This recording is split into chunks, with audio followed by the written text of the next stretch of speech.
of truth. Live.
Greetings, everybody. Welcome.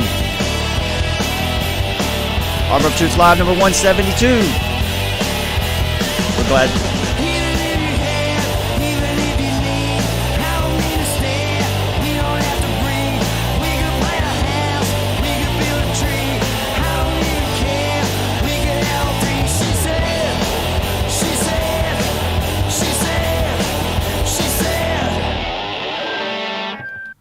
There it is, folks. Welcome to the show.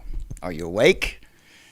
There's a reason for that. That is a cover of a song by Nirvana from the artist Steve Earle. Steve Earle. So let's give credit to Steve Earle for that brilliant little piece of secular moonshine. Okay, so today, why that song though? Well, breed, right? That's what it's all about today. Just breed. You don't need a family. You don't need love, right? You don't even need a man and a woman. Just breed, man. Just breed. Breed with technology. Breed with science. So we're going to look at Dave Rubin today. If those of you who know who Dave Rubin is, he and his husband have decided to have a family. So we're going to look at that and in some detail. All right, and what that brings us around to is our title, Build Back Better. Transhuman, whether you like it or not. That'll be our central piece today, that article. Also, we're going to deal with the transgender swimmer Leah Thomas, who's a dude. Let's not mince words. Dude looks like a lady. Dude doesn't even look like a lady. Our secular culture is trying to redefine marriage because the church first showed the way by redefining love. That's Doug Wilson, author of Same-Sex Mirage. In the Supreme Court case, Obergefell versus Hodges was a wonderful decision in that it's now forcing every Christian to decide whether their allegiance is to the Supreme Court or to the Supreme Being. And every other way It was terrible. Same-sex marriage starts with the fundamentals of marriage and then traces the effects of this foundational institution in every area of life. Is marriage a private matter, an agreement before God alone, or is it public, a matter for legislation? This case was a disaster for our culture, and as with every disaster, the biggest benefit is in understanding how we Christians ignored all the warnings and just let it happen. So Christ or chaos. There's one of two options. There is no neutral ground. We share common ground with many people, but there is no neutral ground. It's Christ or chaos.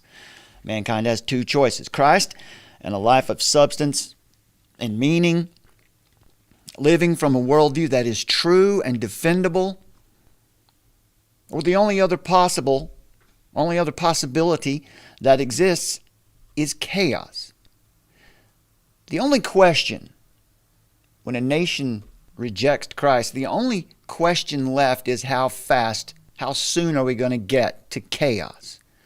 Some worldviews, some economic philosophies get there faster and some get there slower. But you will get there. What we're seeing in our culture today is what it looks like when man chooses chaos and defends it with all his might.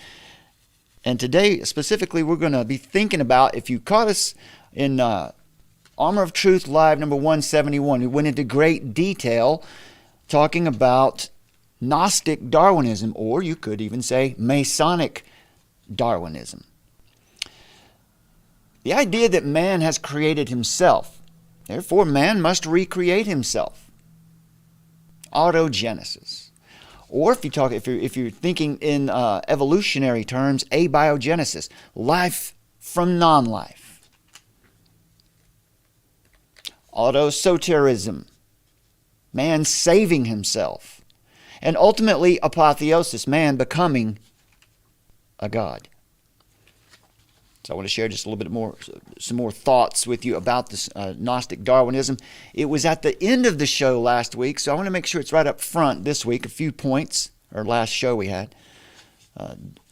As a scientific theory, Darwinism would have been long gone. Would have been jettisoned, forgotten about long ago. The point, however, is that the doctrine of evolution has swept the world, not on the strength of its scientific merits, but precisely in its capacity as a Gnostic myth. It affirms, in effect, that living beings created themselves, which is, in essence, a metaphysical claim. Thus, in the final analysis, evolutionism is, in truth, a metaphysical doctrine decked out in scientific garb. In other words, it is a scientistic myth. And the myth is Gnostic because it implicitly denies the transcendent origin of being. Because indeed, only after the living creature has been speculatively reduced to an aggregate of particles does Darwinist transformism become conceivable. Because only under the auspices of Darwinist self-creation does the good news of self-salvation acquire any semblance of sense. It was also the ultimate objective of Marxism, which was disseminated on the popular level as both fascism and communism. So it's no coincidence that historically both the Nazis and the communists exhibited a religious adherence to the Gnostic myth of Darwinism. In his book, The Keys of This Blood, Vatican insider Malachi Martin said, the Italian humanists who eventually created speculative masonry, quote, reconstructed the concepts of gnosis and transferred it to a thoroughly this-worldly plane. Both Nazism and communism were birthed by organizational derivations of masonry. So it comes as a little surprise that Darwinism, which is premised upon metaphysical naturalism and materialism, is so compatible with Gnosticism. Both emphasize the primacy of this material plane. Had such a metaphysical doctrine remained confined to the realm of academic polemics, it may have been harmless enough. However, this was not to be the case. The Gnostic myth of Darwinism eventually migrated from the abstraction of speculative philosophy to other areas of study. And with this migration, Darwinism enjoyed epistemological primacy. Julian Huxley elaborates, quote, "The concept of evolution was soon extended into other than biological fields, inorganic subjects such as the life history of stars and the formation of chemical elements on the one hand, and on the other hand, subjects like linguistics, social anthropology, and comparative law and religion began to be studied from an evolutionary angle. Until today, we are enabled to see evolution as a universal and all-pervading process." So inevitably, the Gnostic myth of Darwinism subsumed social and political theory. The result was the socio-political utopianism that underpinned all of the 20th century scientific dictatorship edified by Darwinism. In fact, Darwinian Sir Arthur Keith candidly admitted, quote, "The German Führer, as I have consistently maintained, is an evolutionist. He has consciously sought to make the practice of Germany conform to the theory of evolution," unquote. Darwinism's natural, correlative Gnosticism was also present. Nazism was premised upon the occult doctrines of a Gnostic cult called Ariosophy. And we covered all of that in detail in the third segment of Armor of Truth Live number 171. I just wanted to prime the pump with that today. Thomas Henry Huxley, the second Huxley in our progression today, said social progress means checking of the cosmic process at every step and the substitution for it of another, which may be called the ethical process. You see, we're moving toward this Gnostic Darwinism is moving away from survival of the fittest and toward survival of the ethically best. The end of which is not the survival of those who happen to be the fittest, says Huxley, in respect of the whole of the conditions which exist, but of those who are ethically the best.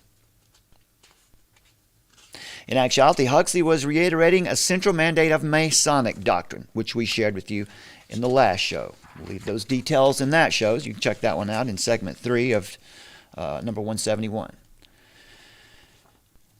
So Darwinism is a metaphysical claim of self-creation, provides the foundation for Gnosticism's doctrine of self-salvation. Evidently, the creative role reserved for humanity is the role of Creator himself. 33rd degree Mason J.D. Buck condenses this contention into one simple statement, quote, "The only personal God Freemasonry accepts is humanity in toto. Humanity, therefore, is the only personal God that there is." This was one of Illuminati founder Adam Weishaupt's inner Areopagites. Man-made, perfect, as God without God. This religion is nothing new. Throughout the years, it has reappeared under numerous names. A core doctrinal precept of this religion is the alchemical mandate for the conscious engineering of humanity's apotheosis. The scientific dictatorships of communism and fascism represented two such efforts to consciously engineer humanity's evolution and bring heaven to earth, create utopia in man's image. But these two Gnostic experiments in socio-political utopianism are just microcosms of a larger religious vision. It is the religious vision of the supranational elite. We can call them today the globalists or just the elites. Fanatical in their blind faith in the Gnostic myth of Darwinism, the supranational elite still pursues the same objectives today. Clearly, this movement is more than just the average cult, a stratified society of rulers and slaves, eugenical regimentation, a technologically altered reality, the complete obliteration of all those things that define humanity. All these comprise the anatomy of the utopia that they seek to create, the eschaton which they seek to immanentize. Now those pieces, once again, let me give credit to Philip D. Collins, the original author of that article. It was right on point. That came from 2005.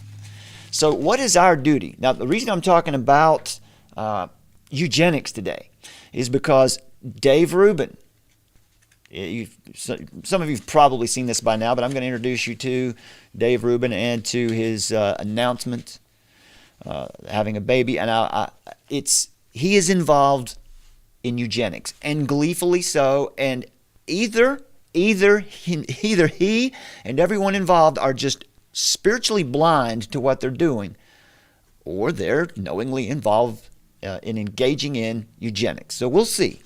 You'll get to decide for yourself. But what is our duty in this world and in our lifetimes? Is our duty just to survive this world? Is that our command?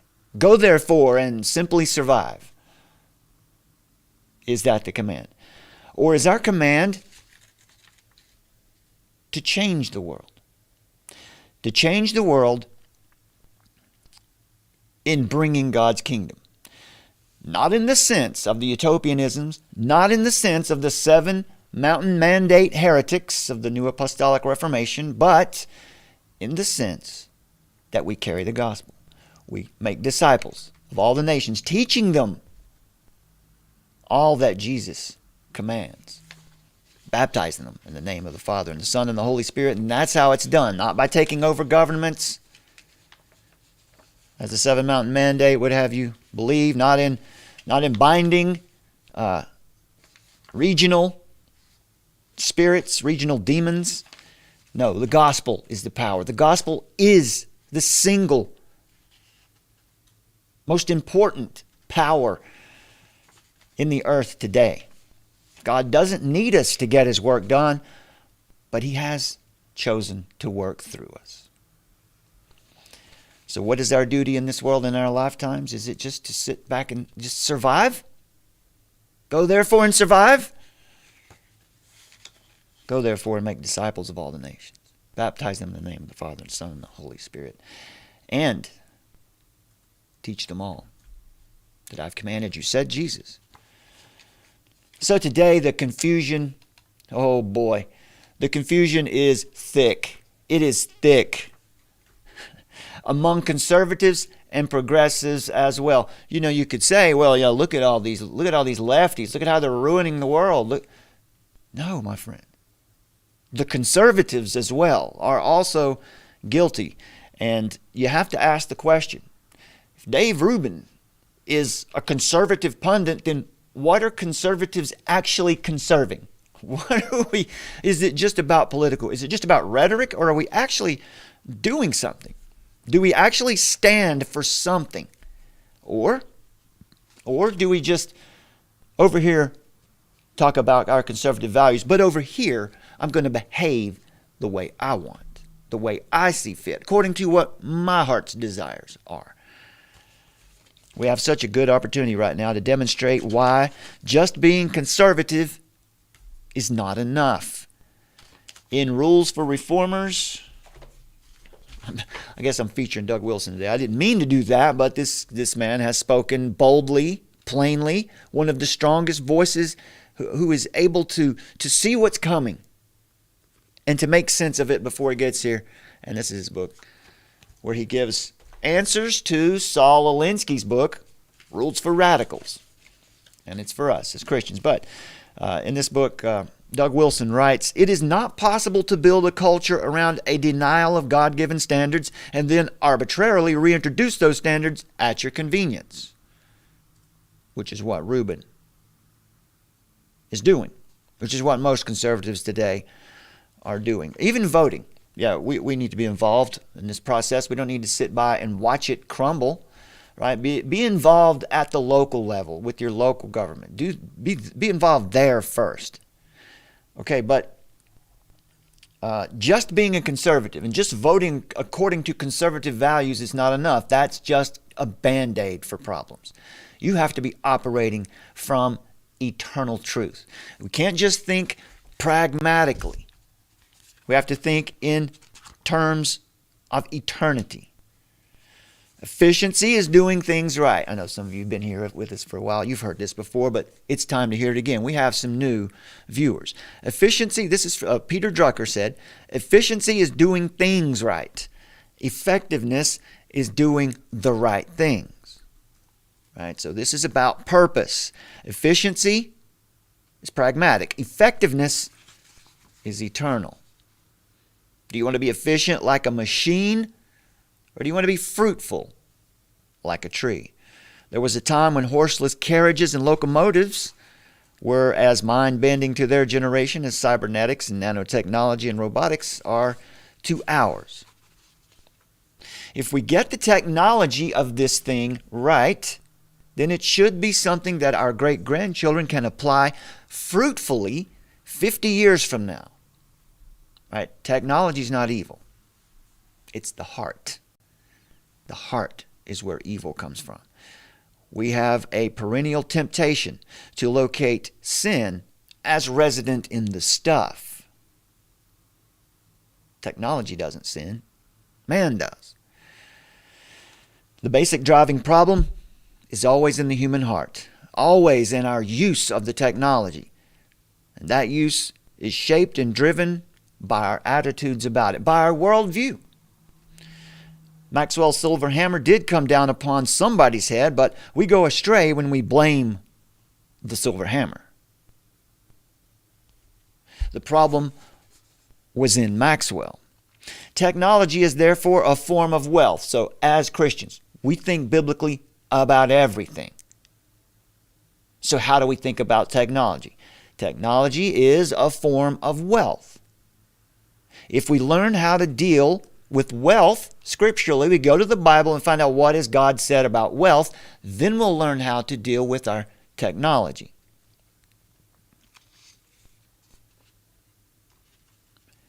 If technology is wealth, then we are all surrounded with astounding amounts of it. We are wealthy in that sense. This is something called tangible grace. We have a responsibility to do this methodically, deliberately, and intentionally. To be deliberately fruitful, working in the same direction over an extended period of time. Our electronic servants may be super fast, but we should be as deliberate as ever. So we need to recover a distinctly Christian work ethic as an essential part of the process of our salvation, and learn how to think about technology and science from an eternal perspective, according to eternal truth, according to the Christian worldview. So we have a great opportunity right now to demonstrate why just being conservative is not enough. So once again, Doug Wilson says this: it's not possible to build a culture around a denial of God-given standards and then arbitrarily reintroduce those standards at your convenience. Cultural unbelief, which leads inexorably to cultural nihilism and despair, is utterly incapable of responding appropriately to things like this, while remaining fully capable of creating them. In the prophetic words of C.S. Lewis, he says, quote, in a sort of ghastly simplicity, we remove the organ and demand the function. We make men without chests and expect of them virtue and enterprise. We laugh at honor and are shocked to find traitors in our midst. We castrate and then bid the geldings be fruitful. We must confess that while the Spirit of Christ is alive in the world, the spirit of Herod has not gone yet. The only way to expel that kind of darkness is to boldly proclaim that Jesus came into this world precisely to destroy this kind of darkness through his death and resurrection. This is a darkness that must be confronted, and it can only be confronted by believers who are prepared to wield the gospel, not as just a talking point, but as a real gospel for real sin, real balm for real pain, real light for real darkness. Do you take it seriously? Do you live it out? Exodus 23. You shall not fall in. You shall not fall in. with the many to do evil, nor shall you bear witness in a lawsuit siding with the many so as to pervert justice, nor shall you be partial to a poor man in his lawsuit. Excuse me. Now notice what this passage requires of us. There are times when the doing of evil becomes popular. Many want to do evil. And then they summon you to join them. We see this. Once again, we're living in a Romans 1 world. You see this at the bottom. You see this in Romans 1, beginning of Romans chapter 2, where not only do those who suppress the truth in unrighteousness gladly go around doing evil, they compel you to come do it with them. There are other times when you're being pressured to bear false witness, siding with the many in order to pervert justice. This is what we see in a lot of what we call Big Eva today. A lot of the church has jumped on side with the culture, chasing the culture. What can I do to please the culture? And if you didn't trip over the next verse, you weren't paying attention. It prohibits every form of affirmative action, along with its ugly cousins. The man of integrity decides according to the law, and not according to whether the plaintiff has had a hard life. We don't filter the gospel through the eyes of the poor. That's liberation theology, and it's very popular in the form of black liberation theology here in the West today. A reformer has to be the kind of man who can stand up to the clamor of the mob. This is the vertebrate mentality. The man with a backbone is exhibited by Athanasius when he was informed that the world was against him. Well then, he replied, let it be known that Athanasius is contra mundum. Athanasius is against the world. A true reformer gives his public relations department fits. Jesus teaches us to expect slander, to expect misrepresentation. Further, he teaches us to believe that when this happens, it is a sign that we are gaining on it. You're over the target. In Luke chapter 6, verses 22 and 23, Jesus tells us to rejoice and leap for joy when we are reviled, excluded, shunned, and held in contempt. In another translation of this passage, Jesus says that we are to frolic when this happens. Be glad when they come to persecute you. We're able to do this, Jesus teaches, because we know how the story ends. We have the blueprint. We know the final score already. We've got tomorrow's paper. We know that our great reward is in heaven. Being heavenly minded is not an opiate being heavenly minded. It's not an opiate. Being heavenly minded brings real earthly perspective. Conservative activists who are surprised or indignant at the gross lopsidedness of the whole system are being foolish because they're expecting the devil to be a gentleman. They're expecting the devil to fight clean and to avoid every form of fighting dirty. What makes us think that the devil might do that? But that's exactly what Satan's doing in this case.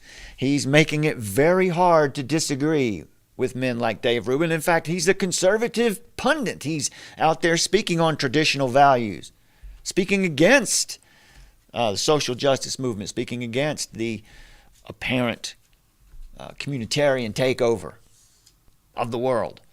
However, isn't that exactly where you would expect to find your adversary? Satan doesn't need to be posted up down at the lodge. He's in the church.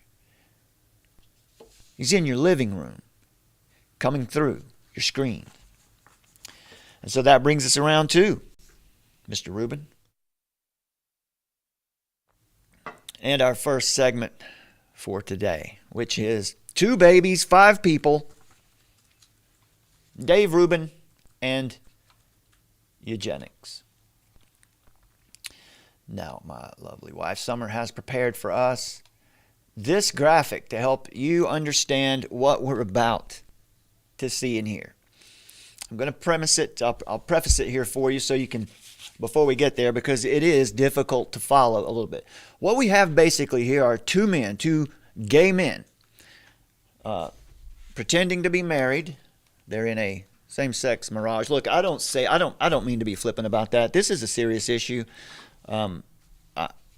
People that I love dearly in my own family are in this situation as well. So I don't want to appear as though I'm being callous or saying this with disregard.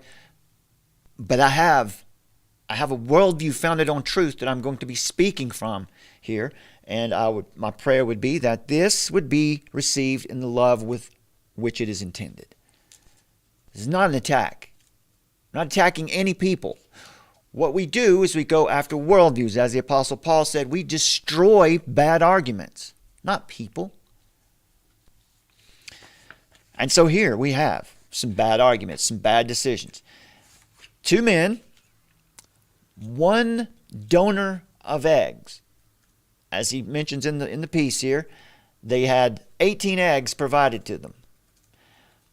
So they split those up, 9 for one man, 9 for the other, and they did their thing. They, he'll tell you about that later in the story. So that in the clips here. So we'll get to that in just a minute. And then there'll be 2 different surrogate mothers. So one young lady has donated eggs, 18 or so, 9 for each man to fertilize.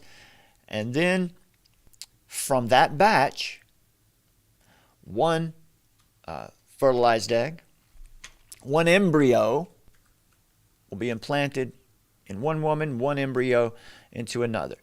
Dave Rubin will essentially be impregnating one of these women, and his husband, David, will be impregnating the other. Distance-wise. So, I think it's interesting too. Summer and I were just thinking about this before the show started. Look at how this is set up. If there should ever be a divorce or a breakup of these two, each one already has his own child. Anyway, we're going to get into this a little bit in depth so we can see what's the problem here. What's the problem with the worldview here? What I want you to look out for today is eugenics.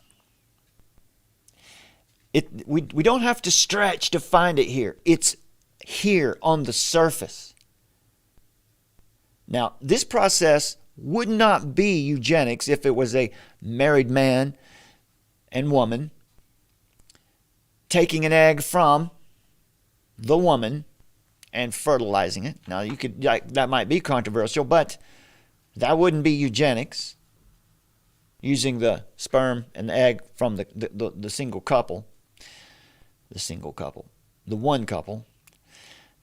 However, I want you to listen closely to how Dave and his male partner, his mate here, went about the process of carefully selecting this child's mother. Or not the mother, but the egg donor. Who is the mother, after all? Is this confusing? This is a definition of eugenics. You'll see it. You'll see it more clearly when Dave tells you exactly how they went about the process. When you select the characteristics of the baby, as if breeding cattle, that's the reason for our opening song today, or like designer puppies. Dave Rubin talks about the process joyously, as if this is just how things are done in civil society. No, this is eugenics, by definition, and it is celebrated. It's being celebrated today in a similar way as it was by the Third Reich. So I want you to try to grasp the contradiction in this worldview here. The theory of evolution, specifically Darwin's, is taken for granted as a fact of life and is the centerpiece of most worldviews today, including a strikingly large percentage of professing Christians, which we'll look at after these clips. If your worldview affirms evolution, abiogenesis, we all come from the same ancestor. In fact, we come from non-life. Well, then you don't see any. There is no There's no problem here. But if your worldview is Christian, founded in truth, where we come from creation to fall to redemption to restoration, we have all the points in the story at hand. The Christian worldview is the only one that can be defended in a public forum against all objections. Can be defended with reason, logic, and evidence. But of course, Scripture is all you need. The gospel is the power. If the gospel doesn't change the man's heart, your argument isn't going to change the man's heart either. All right, so let's see what we have here. Let's just get started. Let's go full screen on this so you can see Mr. Rubin. Here we go. All right, so here's the really big announcement, and this is the personal one and the life-changing one. For the first 40 years of my life, I kind of just didn't think I would have kids, or I could just do whatever I wanted, or... Now, one thing you're going to hear in this monologue is, well, let's have a baby because it'll be fun. It'll be an adventure. Something like that. It just wasn't really something that I really thought about that much. And in a weird way, I guess the gay thing kind of gives you like an easy out on that. Did I mention that Dave is gay? I think I did. Because I'm not a scientist, but it's hard for two biological men or two biological women to actually reproduce without some help. I think there's a reason for that. I think that's part of the design. It's not only hard, it's impossible.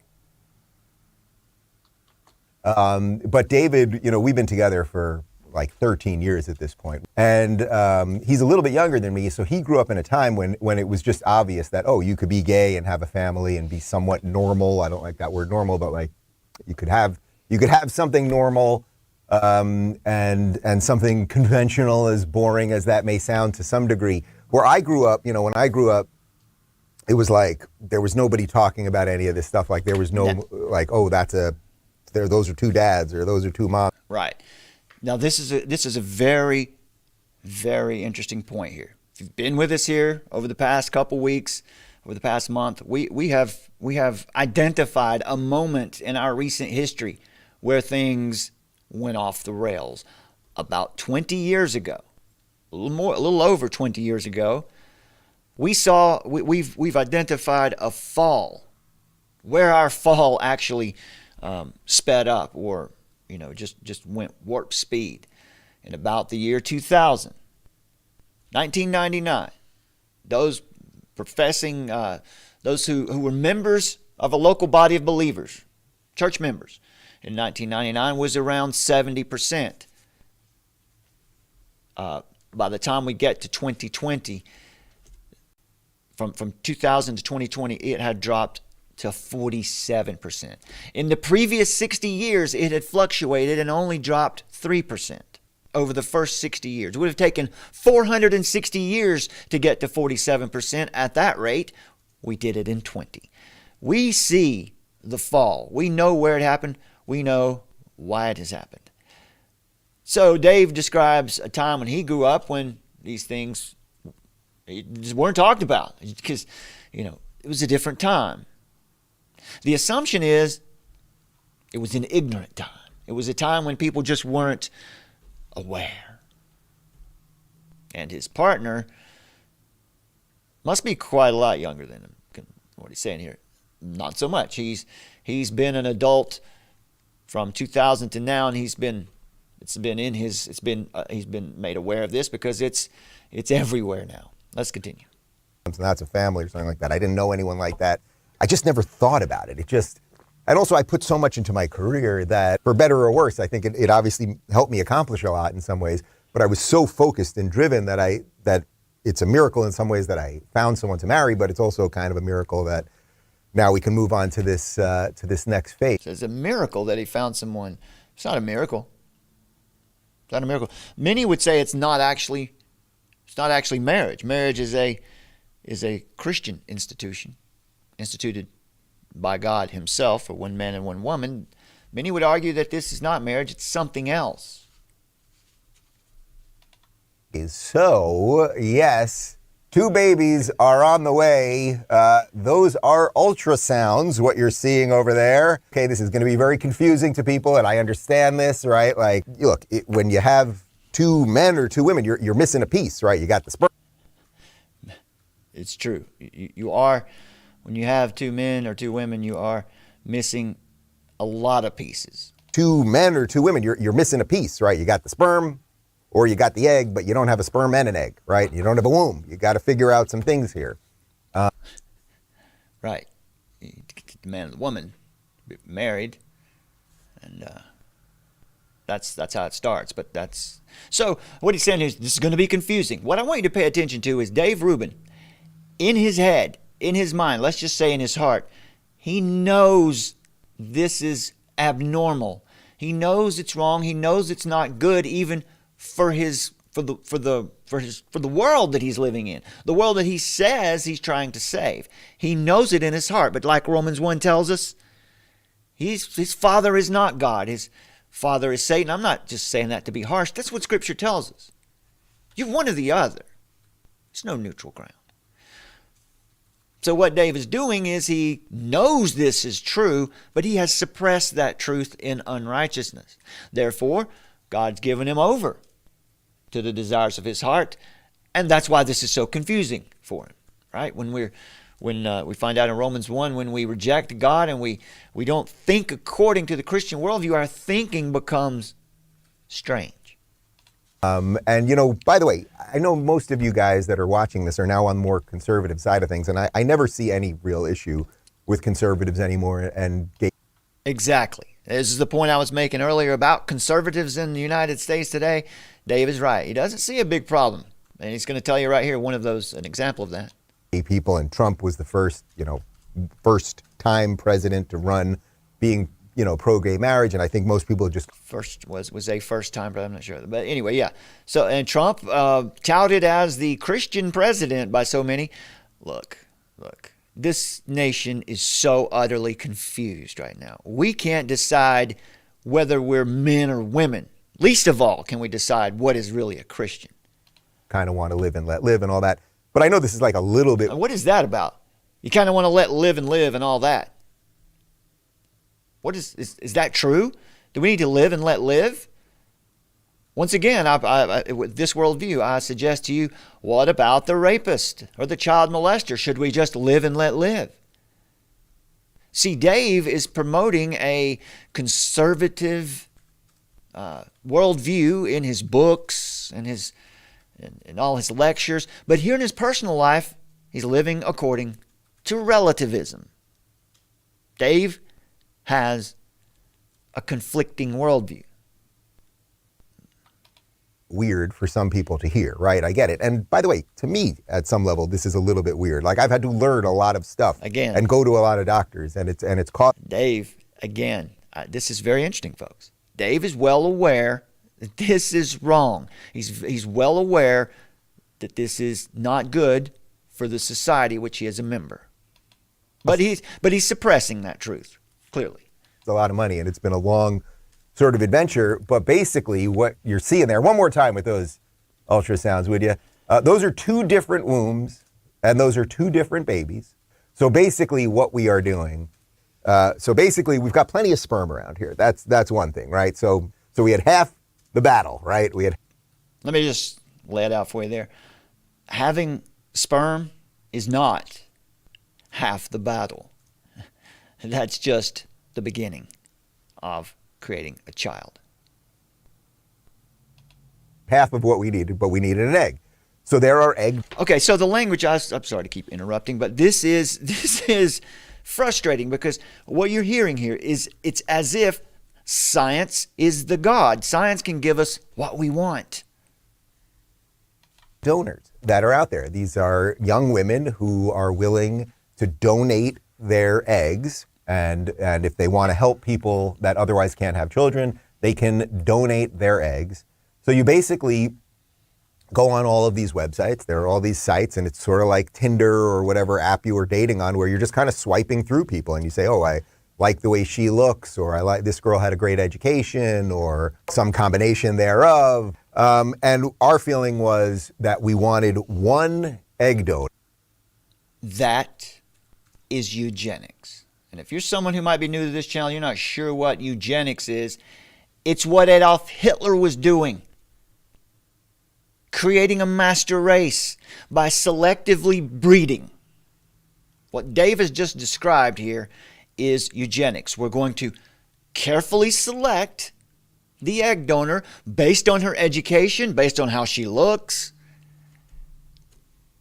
I am sure that Dave at some point has spoken out against eugenics because I think he stands against Planned Parenthood in his lectures and in his public persona, in his public lectures. His worldview is conflicted because now he's promoting eugenics. On this hand, he's over here talking about how bad and evil Planned Parenthood is, right? Planned Parenthood has made it so that an African-American man, the most dangerous place for an African-American man to be is not the inner city. It's in the womb. That's the most dangerous place for anyone to be today. 1 million. 1 million in North America, between Canada and the United States. 1 million babies destroyed every year for convenience. Right? That's Planned Parenthood. We talked about that here in great detail before, and Dave Rubin speaks out against that regularly today because it's fulfilling the desires of his heart. He's okay with eugenics. And it's sort of like Tinder or whatever app you were dating on, where you're just kind of swiping through people and you say, oh, I like the way she looks, or I like this girl had a great education, or some combination thereof. And our feeling was that we wanted one egg donor, meaning you get a whole bunch of eggs. Well, hopefully you get a whole bunch of eggs from the egg donor.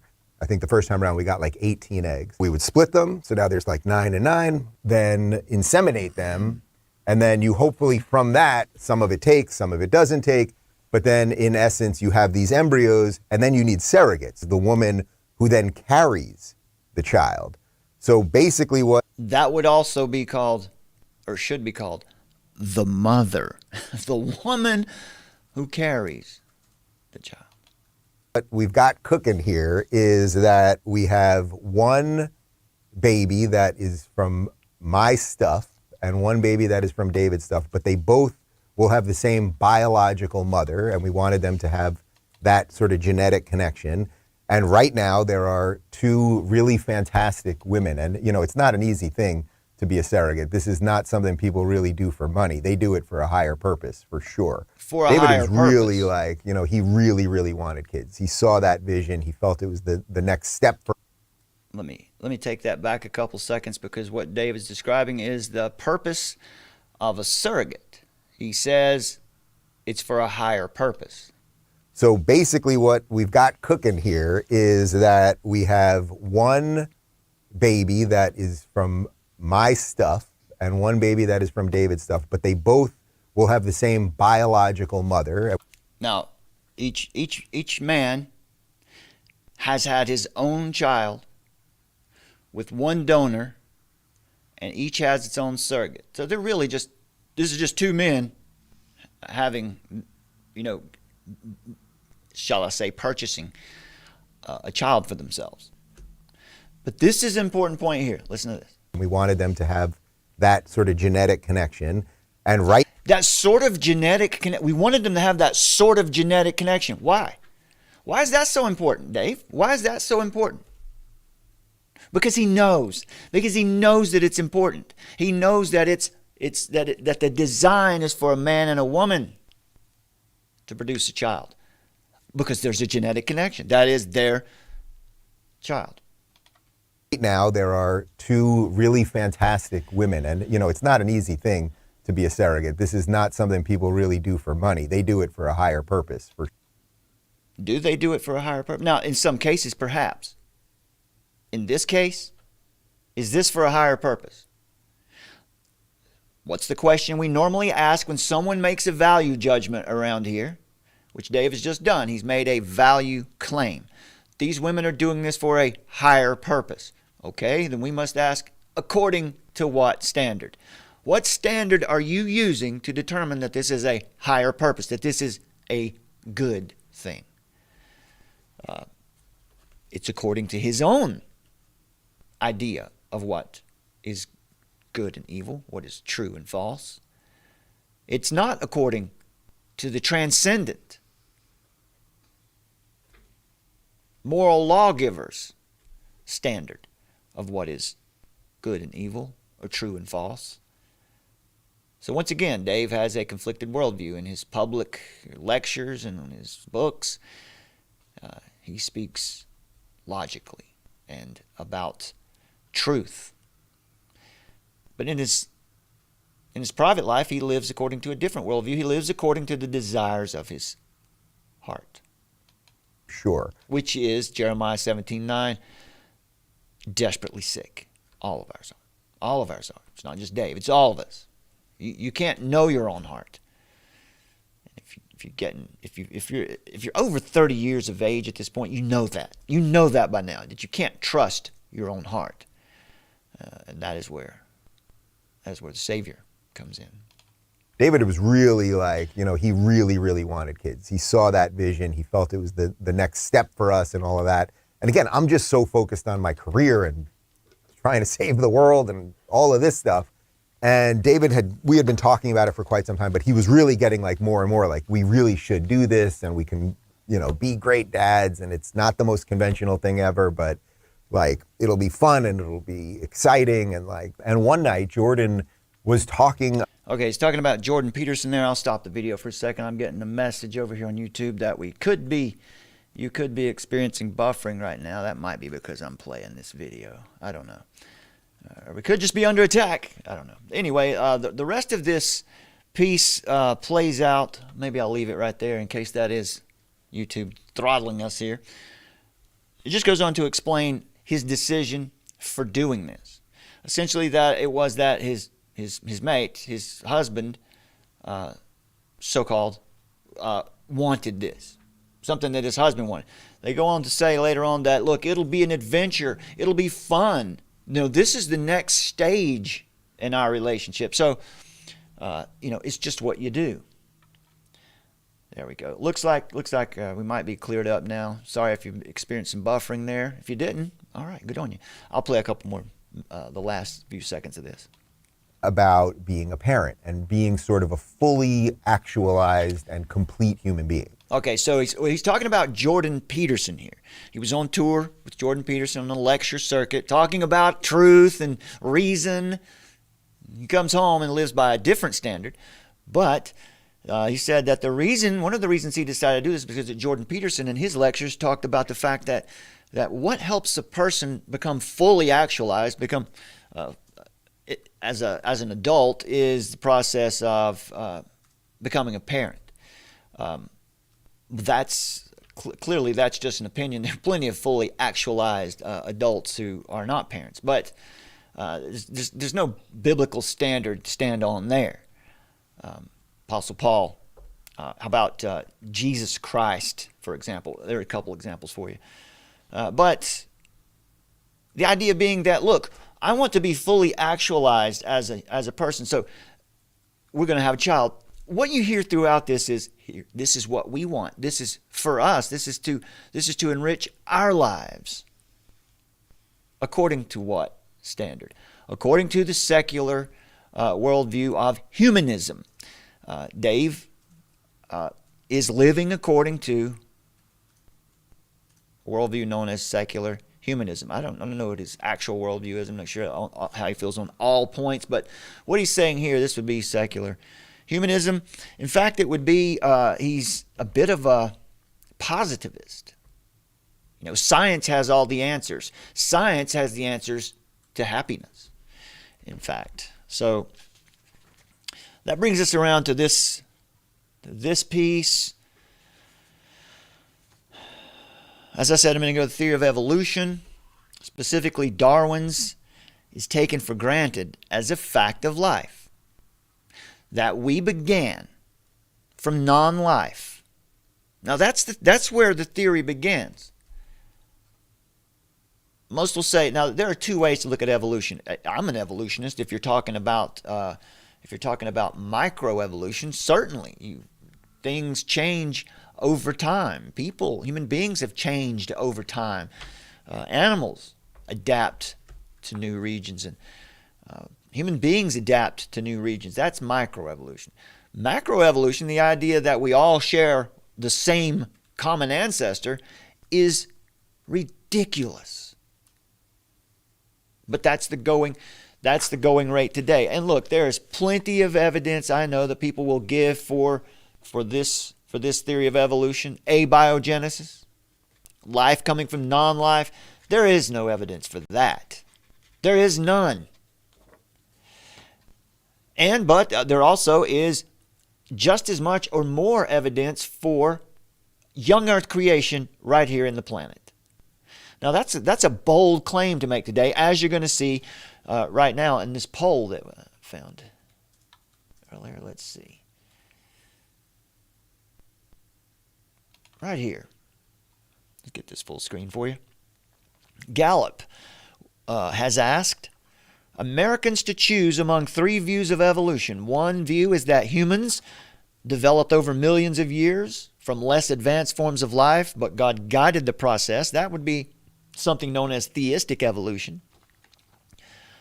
Another view is that humans developed over millions of years from less advanced forms of life, but God had no part in this process.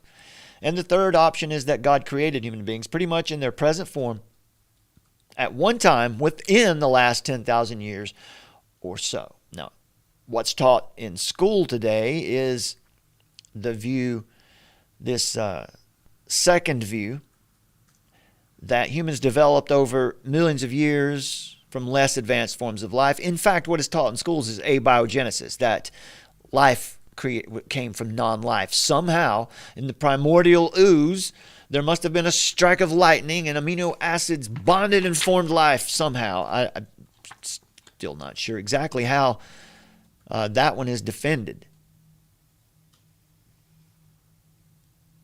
But the idea here is, what do people believe?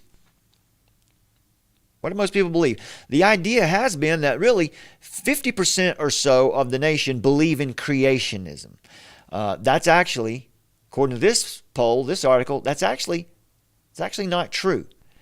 In a 3-decade span, the young earth creationist option has always been the most popular choice. The percentage of respondents who affirm it has never fallen below 40%. That's when they're given those three options I just mentioned. That either humans developed over millions of years from lesser forms of life, but God guided the process, theistic evolution, or humans developed over millions of years and God had no part in the process, or the third option, God created human beings in our present form within the last 10,000 years.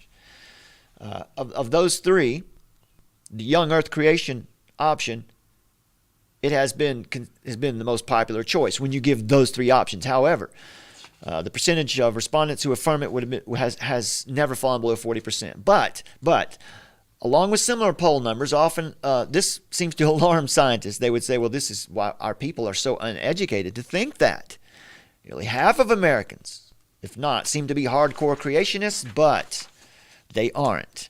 A new study sponsored by the BioLogos Foundation and conducted by Calvin College socialist Jonathan Hill explores beliefs about evolution and creation in greater detail. The results show far more nuance, variation, and doubt than is commonly supposed. Most Americans do believe God created us, but the harder you press about the historical claims in the Bible, the less confident people are. The percentage who stand by young earth creationism dwindles all the way to 15%. Right? So the number of people who, I'll try to bring this up so you can see it a little. There we go. At the bottom there, the number of people, the percentage of people who affirm absolutely, very certain that humans came into existence within the last 10,000 years, created by God. 15% responded in the affirmative to what we know to be the biblical creation. The survey taken asked more than 3,000 people a range of questions about human origins. This is slate.com. At Slate's request, the one who ran the study provided detailed data and cross-tabulation on several questions, and they include that in the piece. We're going to, just so you know, we're going to do a Culture Vault article on this video, so that these links will be there so you can check all this out. We want to try to be a little more diligent in making sure that you can chase down these articles on your own. Usually we put them under the description in the video, but we need to start using the website for that, because we might not be here forever. We might not be here much longer if we keep talking like this. So here, this is interesting, don't you think? That yeah, if you just give them those three options, a lot of people will say, yeah, I don't want to go against God if you give me these three options. But when you ask them more detailed questions, you find out that actually very few people affirm what the Bible teaches. And that is because, as it says here, the harder you press about the historical claims of the Bible, the less confident people are. And this is because people today, at least here in the West, are essentially biblically illiterate. There is no Bible study. Prayer is taken out of the schools. In churches, actual study of the Bible seems to be hard to find. And as you've seen, in the last 20 years, we have experienced something completely shocking in our country. And we've seen the depravity rise as a result of it. There's a comment under this article. And someone said, I know that many parents in America teach their kids at home because all that they need to know can be found in the Bible. All a Christian needs for faith and living out your life as a Christian here is found in the Bible. But not everything is found in the Bible. As Justin Peter says, you can't find how to make a souffle in the Bible, right? So no, fundamental Christian like myself, I don't think that everything you need to learn is in the Bible. The Bible doesn't tell me how to change the oil in my car. Things like that. So, but everything that's relevant for salvation, for Christian living, is found in the Bible. That is where our foundation is. The Bible's not a scientific book. It's a pre-scientific book, meaning that all of science is founded on the premises that are found in Scripture. So what do we mean? A theory of evolution. A theory is in the scientific sense a broad explanatory framework supported by experimental evidence that makes accurate predictions that has not yet been falsified through experimentation. So a theory is not a fact, but it does have evidence to support it. Abiogenesis, this once again is life coming from non-life, is the proposed transition between non-living matter and the first life on earth. Strictly speaking, abiogenesis is not part of evolutionary theory, to be fair. In that evolution is the theory of how life changes over time, not how life may have arisen from non-life. However, what is at stake among Christians is the sufficiency of Scripture. That's what we're seeing here. Christians have forgotten that the Bible is sufficient for this, for all of these things that have to do with your worldview. In other words, why am I here? How did I get here? What am I doing here? What's my duty while I'm here? And where am I going? All those questions are answered in Scripture. So creation falls into that category. So what is at stake among Christians is the sufficiency of Scripture versus what we see here, explanations that better fit and allow for eugenics, as the eugenic notion that mankind must direct his own evolution is what we see popularized today. Essentially, God's design and his command versus man's autonomy.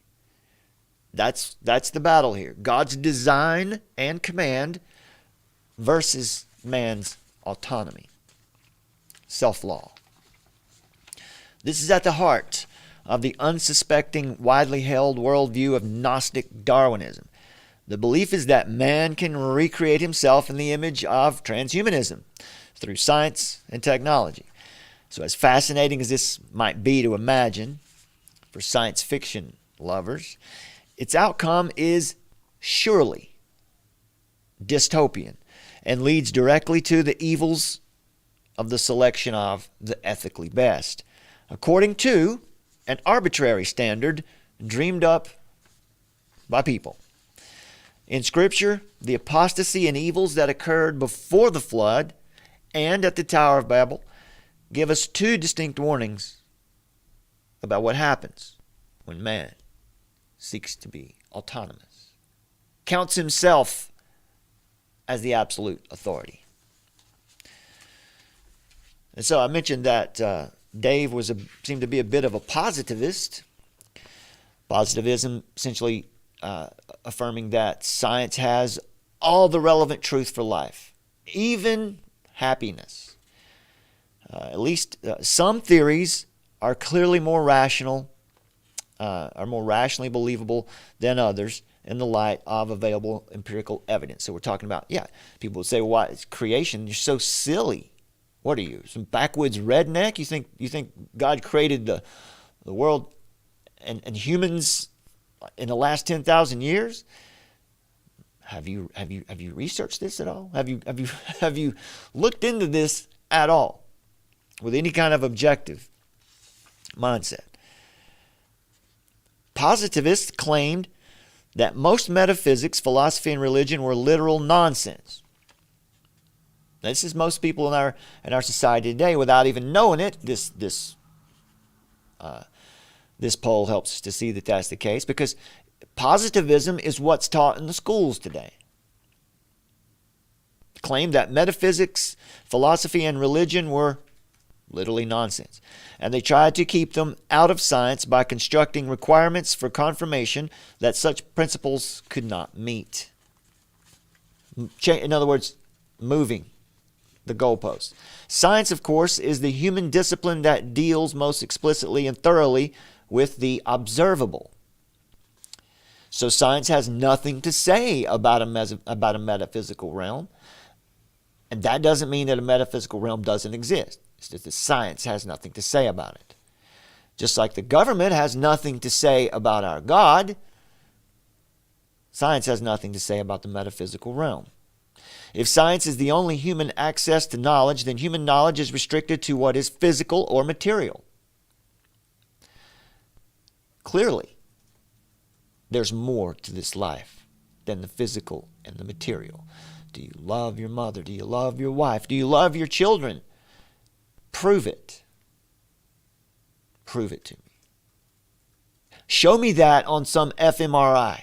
Show me on a graph somewhere how you love your child. People will say, well, we can see love and, put someone in an fMRI machine and no, what you see is when someone is experiencing that emotion, you see something light up on a computer screen. You have no idea what that emotion is. You have no idea what that person is actually experiencing. That is metaphysical. There will be no religious knowledge and no ethical knowledge, at least for humans, according to positivism. Matter and the material forces that drive it are the extent of reality. Thus, positivist anti-realism is simply not true to the scientific practice. Some positivists have been driven so far to deny that science has anything to do with explanations. It merely describes, they say. But to take that route is to strip science of one of its most distinguishing features, its theoretical and explanatory power. In fact, science can be used to show the existence of God. Some basic principles essential to science are not empirically testable. When you make science, in other words, science can't test itself. For example, we cannot establish by experiment that nature is uniform. But we know that it is. Hydrogen acts tomorrow the same way it acted today. by God's common grace, as he upholds it with the word of his power. But such uniformity is a presupposition without which scientific tests themselves would be pointless. Second, the verifiability principle fails when applied to other sorts of specific examples. For instance, moral truths are not matters for empirical tests. We cannot empirically test the wrongness and sinfulness of murder. But to claim, as some positivists did, that such moral principles are cognitively empty is outrageous, both philosophically and morally. Thus, positivism denies the legitimacy of the theoretical side of science, stripping it of explanatory power and rendering most scientists confused about what in the world they're even doing. It causes problems for essential presuppositions of science, employs a defective theory of meaning, and fails in its attempts to subsume all aspects of science under formal logic. So positivism is not the way to go. But that seems to be, intentionally or not, the thinking that a lot of Americans have today. This book, Science and Its Limits, Del Ratsky, I think it is, Ratsky. The Natural Sciences in Christian Perspective, a good one to have on your shelf. I'm a presuppositionalist, but I still, this is always handy to have around. And so that brings us to the story of Leah Thomas. Dude looks like a lady. Not really. Dude looks like a dude. This article from The Blaze. Transgender swimmer Leah Thomas booed on podium after winning the NCAA Women's Championship. But the runner-up received loud cheers. Now, isn't that interesting? When you just get a room full of regular people who aren't Washington liberals or somehow the social justice crowd that's been lathered up, you just get regular people in a room, this is how they respond to this nonsense. Controversy continued for transgender swimmer Leah Thomas, a biological male who identifies as female, after winning the women's 500-yard freestyle at the NCAA championships. This was last week in Atlanta. Thomas, who was obviously favored to win the race, finished in 4 minutes and 33 seconds, the fastest time in the NCAA this season for the women's bracket anyway. The 11th fastest time in NCAA history. And the 16th fastest time ever. So as a man, he's not even the best woman in his field. I mean, he won this championship, but he didn't shatter the records. But when the swimmers stood on the podium and announcer named them, the crowd gave second place finisher Emma Wyant of the University of Virginia, biological female, loud cheers and applause. And then right afterward, when Thomas' name was announced as the NCAA champion, the cheers died down noticeably, and quite a bit of booing was audible. According to the Swam, someone yelled, "Cheater," while Thomas was on the block prior to the race. During the race, the outlet said Save Women's Sports founder Beth Stelzer entered the arena with a large black flag with text saying, "Save Women's Sports." Stelzer tried to hang the flag over a railing, but an event staffer asked her to remove it because it was blocking the railing. When Thomas finished the race, the outlet said someone in the crowd shouted, "He's a man!" While some spectators began a "Protect Girls Sports" chant. That's what happens. You just get a room full of parents, room full of regular people. Wyant, only a freshman, clocked a career best time in the 500-yard freestyle. That wasn't enough to eclipse Thomas, who beat Wyant by almost 2 seconds. That's a lot in a race. By almost 2 seconds and more than a full body length. Not incidentally, Wyant won the silver medal in the 400-meter individual medley at the 2020 Olympic Games. So this was no, the woman who came in second here was no slouch. Cream of the crop. In addition, Thomas declined to speak at a press conference after the race, even though the NCAA media guidelines state that champions of each individual event and relay are required to participate in a press conference in the interview room shortly after the conclusion of their event. So, more special treatment for the man invading the women's NCAA swimming division. The outlet said the chair of the NCAA Swimming and Diving Committee declined to comment on Thomas bowing out of the press conference, adding that it will be discussed at a committee meeting set to take place in a few weeks. What are they going to say? They're not going to say anything. Thomas's win spurred more outcry from those against the University of Pennsylvania transgender swimmer competing against biological women.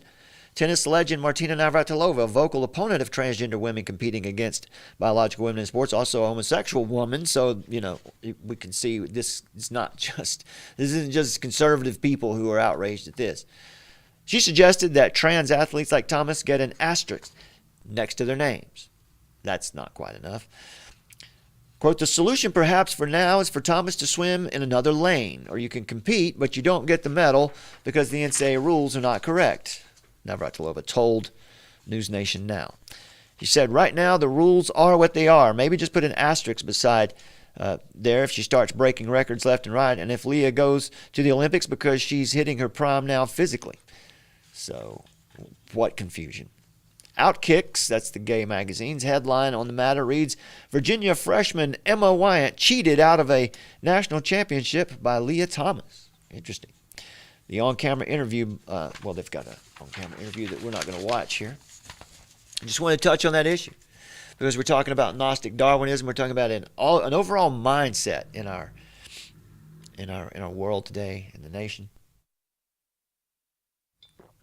A mindset that's leading us further and further into depravity.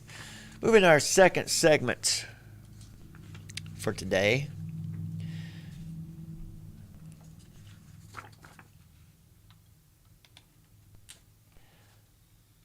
Let's see here.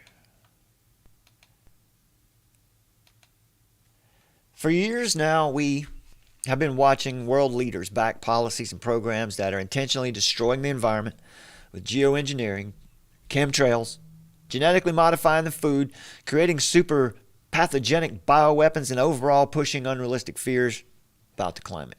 So we're hitting all hot button issues here today, all of which have been manufactured to compel austerity measures upon the developed world, to make things look and seem as bad as possible, to justify a no debate, no discussion, just trust us as we decree laws and rapidly realign the global power structures.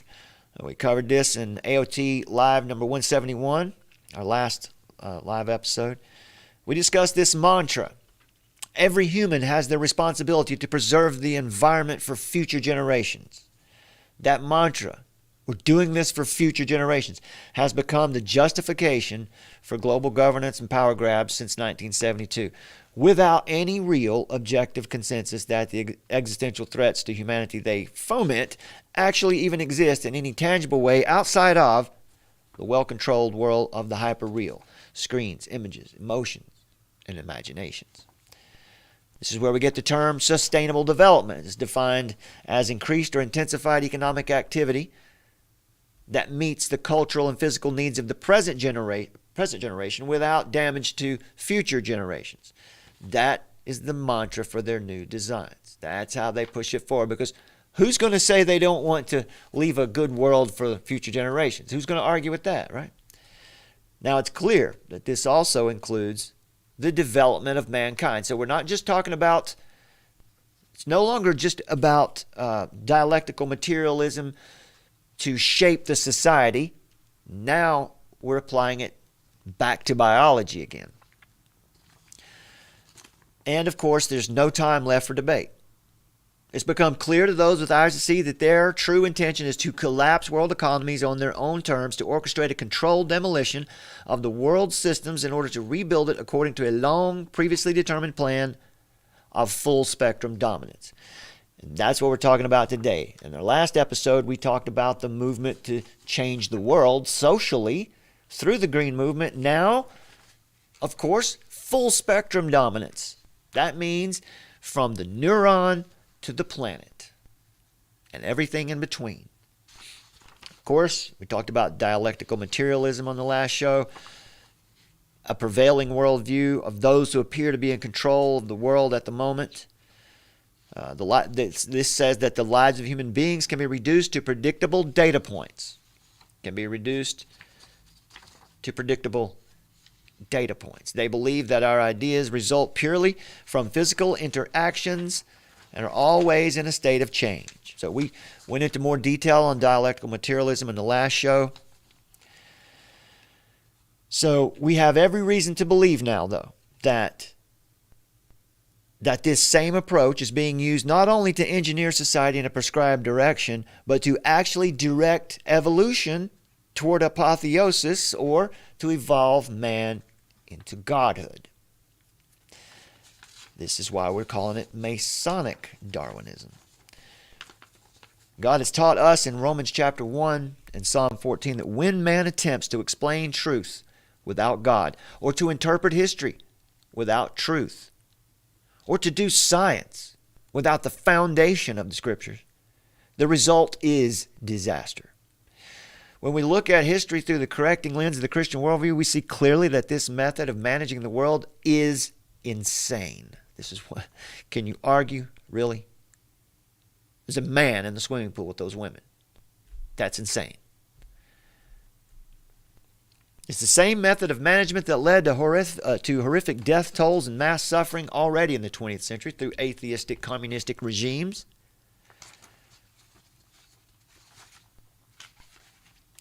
I want to share this statement too. This is a statement we made Tuesday as well.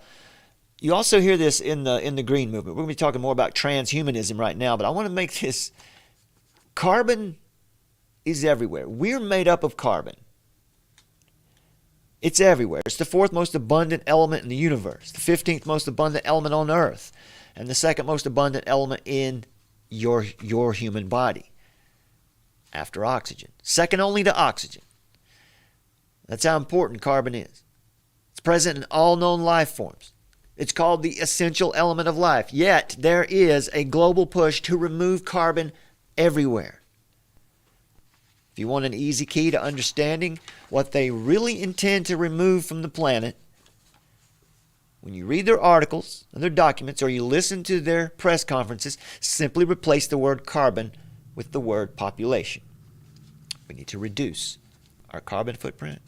No, we need to reduce our population footprint. Things like that will help you see through it a little more clearly. Now, I believe, I heard Brother Days of Noah mention this the other day, and I agree with him. I think these people might be trying to restart mankind. This is a very good point made by Days, and I think he's on the right point. They're trying to restart mankind using science and technology. And once again, this is Gnostic Darwinism, metaphysical materialism in some strange way. And so that brings us to the title article for today: You Will Be Transhuman Whether You Like It or Not. Transhumans, technocrats, joined at the hip, like Siamese twins, are bent on taking over the entire world and all genetic life within it. Moderna and others have successfully invaded human flesh to hack the software of life. They're now using artificial intelligence to create endless, artificially synthesized mRNA shots to continually hack the software of life. And this article, we'll come back to Build Back Better. We're going to look at, let's see, here we go. Look at Build Back Better as a mantra as well. We'll talk about that in just a minute. But this article from, let's see, this is Vaxxed by Machines, Tracked by Machines, Humanity to be Augmented One Cell at a Time. Article by Joe Allen. Get prepared for yet another onslaught against individual liberty, which is the next article. Same headline. We are now living out a science fiction thriller where unaccountable corporations openly force advanced technology into our bodies. Now, as you know, here on the YouTube platform, we're going to have to move through this topic very carefully. So, if it sounds like I'm leaving some things out, you'll know why. Because we're going to be talking about the jibby jab and some of that stuff here, and some of the technology behind it. In 2018, the MIT scientists had developed a quantum dot tattoo, an underskin nanoparticle QR code to be scanned by smartphones in order to track the vaccinated masses and to ensure compliance. This was 2018. Like many undignified experiments, this was to begin in the third world. Because social justice, right? This vax and track technology drew the intense personal interest of Bill Gates. That interest naturally translated into millions of dollars in funding. This is an additional $20 million given to Moderna by the Gates Foundation back in 2016 to develop a new type of jab where bits of injected code would hijack the cell's machinery to produce reams of pathogenic protein. Now, the way they build that is, look, it's just a new spike. It's a spike protein that we're producing to give you immunity, to produce antibodies. I don't understand it well enough to speak authoritatively on it. I'm sure anybody does, but we can see where it's headed. 3 technologies drive the plot of this horrific story: mRNA gene therapy, quantum dot tattoos, and artificial intelligence. Advanced machine learning used to predict the effects of mRNA mutations in silico allows for lightning-fast vaccine development, including regulatory approval. So what used to take 10 to 15 years to be theorized, to be produced, tested, reproduced and retested to get it to where it's something that's reasonably safe. I don't think any of them are really safe, but reasonably safe. It would take 10 to 15 years. Now they say they can get that down to less than a year because of this new technology. What have we seen around the world in the past couple of years since this new technology has been on the market? It's not good. It's not good. The benefits are so far below the risks. Taken together, these innovations are rapidly converging on a long sought-after goal, the inescapable surveillance state, controlled by corporations, in which the global population is subject to continual medical experimentation. And if you don't think it's legal for them to do this, I suggest you get familiar with U.S. code. In U.S. code, you, as a United States citizen, are classified as an animal that can be experimented on. Now, this comes in reference to the backscatter machines that are found in that were placed in airports after the Las Vegas thing that happened a couple years ago, and you can find in U.S. code. I'm sorry that I don't have it here for you right now. I didn't know I was going to bring this up, but in U.S. code, where human beings are classified, as livestock, and livestock can be experimented upon, and maybe that's a good segue for us to do our first uncensored show on the website this year. Stay tuned for that. That'll be a good one for us. But this is not a new story. Many argue it was first written down by John, the elder, on the island of Patmos in Revelation, some 2,000 years ago. In recent decades, sci-fi pulp novels and paranoid tracts on the subject have piled up to the ceiling. The internet is flooded with cartoonish depictions of evil chip-implanting globalists, but many of which are remarkably accurate. Today, in the wake of what appears to be a leaked bioweapon, a subsequent global pandemic, the cynical declaration of a great reset, a laughable disinformation campaign by every major media outlet, and the imposition of total digitalization, in which even the human body requires regular genetic software updates to remain viable, we now behold a pale horse. That sick beast is poised to trample every liberty we once enjoyed. What will we do? Fact checkers assure us only conspiracy theorists would notice something so ominous.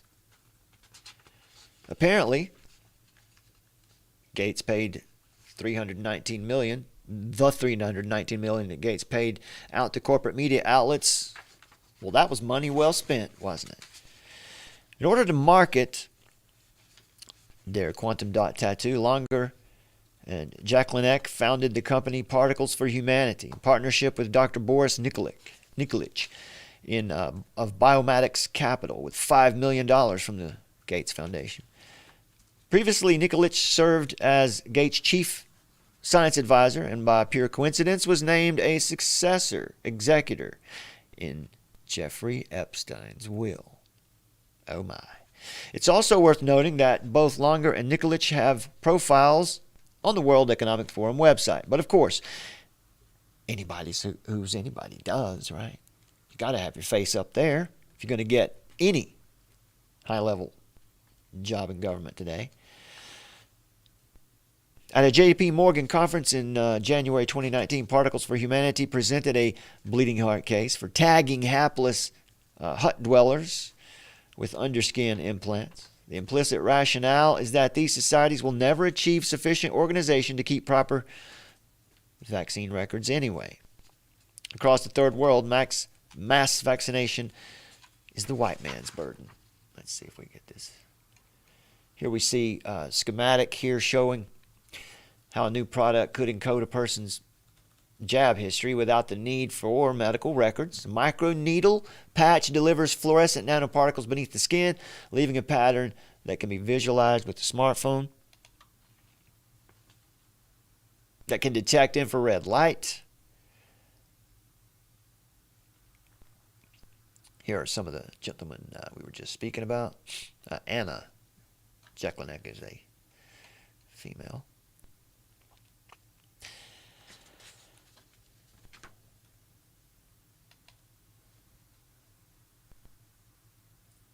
And here we see the vaccination tracking system for campaigns. 19 million children worldwide are under-vaccinated, they say. The solution? On-patient medical record embedding vaccination information into skin. Visible data, only readable by custom low-cost mobile technology, enables valuable auditing of vaccine campaign to ensure high coverage. They say we need accurate post-campaign surveys to plan next campaigns and resource allocation. This is surveillance on a new level, folks.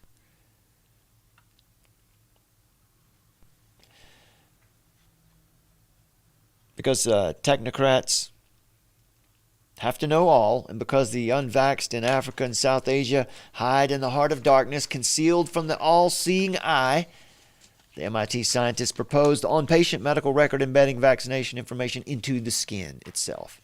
Invisible data only readable by a custom, low-cost mobile technology. In other words, quantum dot tattoos to be scanned with modified smartphones to make it as easy as possible. So we'll skip through some of this in the interest of saving this video on the platform.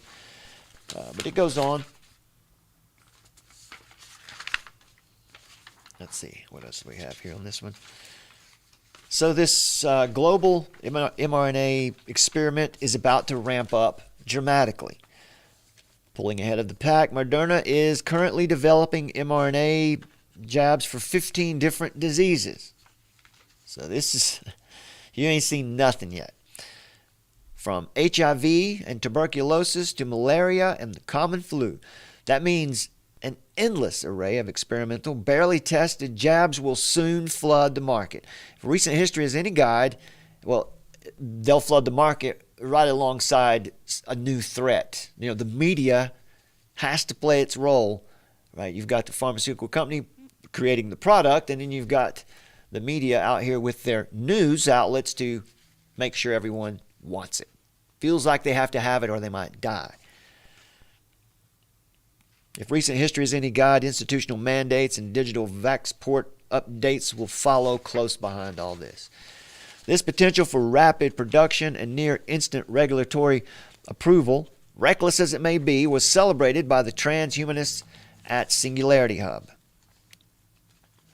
where they say mRNA is faster, simpler, and more adaptable than any previous technology because they no longer rely on physical target proteins from a virus. Rather, that's what they'll tell you too, right?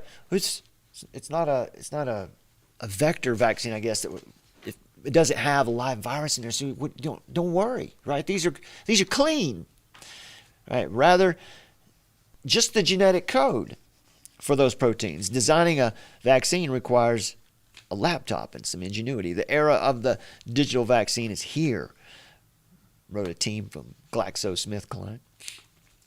This is the jab 2.0 for humanity 2.0, where our immune systems require constant software updates by way of alien genetic codes regularly injected into our bodies. Machine learning makes all this possible.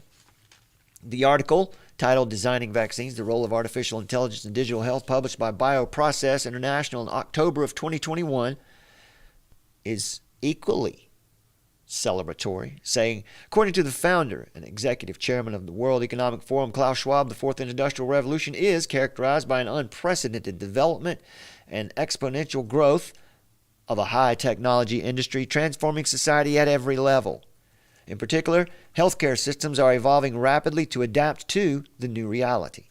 The main technologies currently shifting the paradigm of medical research are artificial intelligence and machine learning. From a marketing perspective, experts predict that the global AI healthcare market will grow from about $5 billion US in 2020 to reach $45 billion in 2026. From 5 to 45. 25 years. When citizens are forced to buy a company's potentially dangerous products, either directly or through tax dollars, such staggering wealth accumulation is assured. The role of artificial intelligence in this gold rush is simple. Machine learning systems can rapidly identify useful molecules before actual testing moves into the biolab. Beginning from basic principles, physics, chemistry, microbiology, a deep learning system can generate and virtually test an enormous variety of drug compounds for mRNA vaccines in silico. In August of 2020, researchers published Artificial Intelligence for CV-19 Drug Discovery and Vaccine Development in Frontiers in Artificial Intelligence Journal. The authors wrote this: machine learning enables the creation of models that learn and generalize the patterns within the available data and can make inferences from previously unseen data. With the advent of deep learning, the learning procedure can also include automatic feature extraction from raw data. Taking this work together, it is clear that spike protein has been the most popular candidate for virtual vaccine discovery. Moderna has fully embraced this method. Big Pharma, the Big Pharma Corporation, co-founded by the creator of the quantum dot vax and track technology, Moderna, right? The co-founder of the quantum dot vax and track technology, is now using artificial intelligence to generate possible vaccines at incomprehensible speeds. Bits of genetic code can be dreamed up by purely digital minds. That bioinformation will then be injected into human populations and translated into swarms of novel proteins. So the idea then is whatever medical treatment you receive, it looks like in the near future, will be this kind of technology, transhuman, whether you like it or not.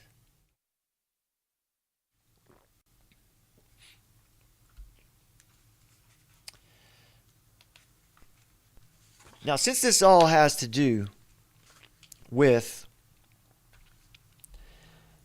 the global environmental movement, it all has to do with, we gave you in the last episode, 171, we gave you a good background from 1972 up to the current of the green movement, of Agenda 21, the Earth Summit 1992, where Agenda 21 was, where that document was created, what it was. We talked about the Club of Rome, their hand in all of this, the think tank for the New World Order, if you will. That's as good a description for them as anything. And so today, that was about where the environmental movement came from and how they justified all of these new policies. Justified essentially taking over the world. And one of the ways that they're doing this is by convincing us that democracy is too slow. In the book 2052 that we featured on the last show, the chapter I shared in show 171 described how they make their case that democracy is too slow. You know, all this debate, letting the people think through an issue and have the opportunity to vote on things and debate, that's just too slow. We don't have time. The world's going to end if we don't act now. So they're using that as the premise to make decrees, to rule by decree. And so this mantra, build back better, you know, that we first saw in 2020, and now it's, you know, we've been with it for a couple years. Those who are aware of Agenda 21 and the move toward global governance may have seen this already, may understand what this build back better mantra is really about worldwide. Let's see here.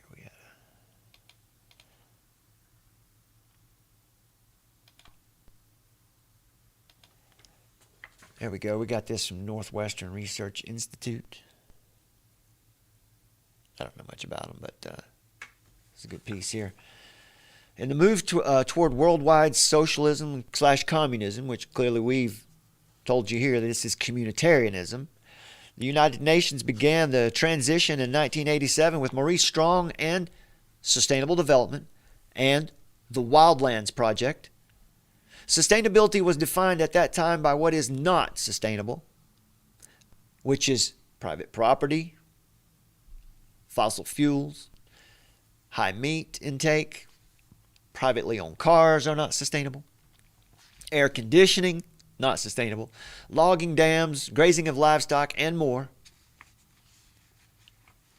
Families are no longer sustainable. The tool to be used to get there, global cooling, global warming, they say, now called climate change, since the earth cools and warms cyclically. It's always done this. With the COVID shutdowns, a new opportunity to push the agenda forward more quickly. Why? Because they have, according to their calendar, less than 10 years to achieve the ultimate goal, Agenda 2030. They're not letting a good crisis go to waste. So the Green New Deal has arisen in 2020. This one's kind of fallen by the wayside now. Alexandria Ocasio-Cortez's Green New Deal. In an article for The Hill by Justin Haskins, the Great Reset was introduced in a virtual meeting earlier in 2020 hosted by the World Economic Forum. Some of the planet's most powerful business leaders, government officials, and activists, where they announced a proposal to reset the global economy, using so-called climate change as the reason and planning for this Great Reset, which is embodied in this term, Build Back Better. Is actually a term, Build Back Better, is actually a United Nations invented phrase.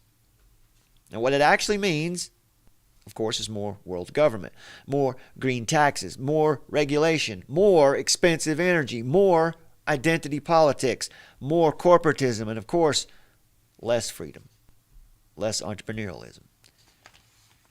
Some examples. In a speech in April of 2020, UN Secretary General Antonio Guterres said, looking ahead, we need to build back better. Did you notice that in 2020? We're all in this together and build back better. We're everywhere. Which are underpinned by human rights, right? The sustainable development goals.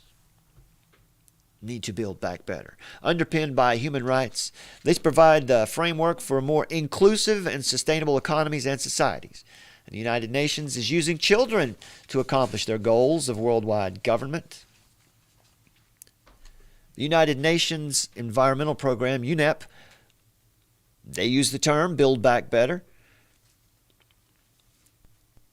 Why we must think of the next generation. Remember the mantra. This is for future generations. States that the recovery must also respect the rights of future generations, enhancing climate action, aiming at carbon neutrality by 2050, and protecting biodiversity. Now, this whole claim about carbon neutrality, zero carbon and all that, remember, carbon neutrality. Always replace carbon with population and see what you get. So they're enhancing climate action, aiming at population neutrality in 2050. How are they going to get there? By protecting biodiversity. The UN is working hard through its Children's Environmental Rights Initiative to grant children the power over adults to achieve its goals. Already, youth are way ahead of their elders when it comes to protecting the planet. Now, a generation of young people will have seen firsthand the impacts of truly global crisis. For the youth voices anxious about the climate emergency, the pandemic may well only harden their resolve. What was that pandemic there for? If youth attitudes continue to solidify over environmental action because of the pandemic, the adults may not have a choice. The World Economic Forum states that the COVID-19 crisis is affecting every facet of people's lives in every corner of the world, but tragedy need not be its only legacy. On the contrary, the pandemic represents a rare but narrow window of opportunity to reflect, to reimagine, to reset our world, to create a healthier, more equitable, and more prosperous future. Once again, there's your value claim. They want to reset the world to create a healthier, more equitable, more prosperous future. So they're saying we want to create something that's better, which is something that's good. So we have to ask them, according to what standard are you working on? What standard are you working by here? It's not a transcendent standard. World Economic Forum in its Davos Manifesto 2020, the universal purpose of a company in the Fourth Industrial Revolution, seeks to implement Agenda 21, 2030 and sustainable development into a new business model called, of course, stakeholder capitalism. From their website, business leaders now have an incredible opportunity. By giving stakeholder capitalism concrete meaning, they can move beyond their legal obligations and uphold their duty to society. So business, the way business is done, is being changed now. You're no longer a shareholder with a stake in the company. You're a stakeholder with a stake in the outcome for the world somehow. That's the narrative anyway. They can bring the world closer to achieving shared goals, such as those outlined in the Paris Climate Agreement and the United Nations Sustainable Development Agenda. If they really want to leave their mark on the world, there is no alternative, unquote. The website goes on to say, a company that has multinational scope of activities not only serves all those stakeholders who are directly engaged, but acts itself as a stakeholder together with governments and civil society of our global future. Acts itself as a stakeholder of our global future. Corporate global citizenship requires a company to harness its core competencies, its entrepreneurship skills, and relevant resources in collaborative efforts with other companies and stakeholders to improve the state of the world, to improve, to make better, right? Lots of value claims here. What standard? What standard are they working for? I'm making the case that it's Gnostic Darwinism. They're going to evolve the world, evolve the society, even evolve the human beings according to their image. It's important to understand the overlay of all that is taking place in our society, for better or worse. We have moved away from the nation envisioned by the Founding Fathers, which is built on Judeo-Christian principles. Public schools are teaching children to think in terms of groupism rather than individualism, of being global citizens rather than on an individual nation, and that socialism is a good way of life, according to what standard? That transcendent, eternal standard isn't taught alongside this. To continue down the path towards socialism, communism, communitarianism takes doing nothing. If we just sit by and watch it, horrified, yes, but if we just watch it and do nothing, it will happen. The more difficult task ahead, if we want to retain individual freedom, the right to own property, the right to worship God as we see fit, the right to raise our children instead of the state raising them,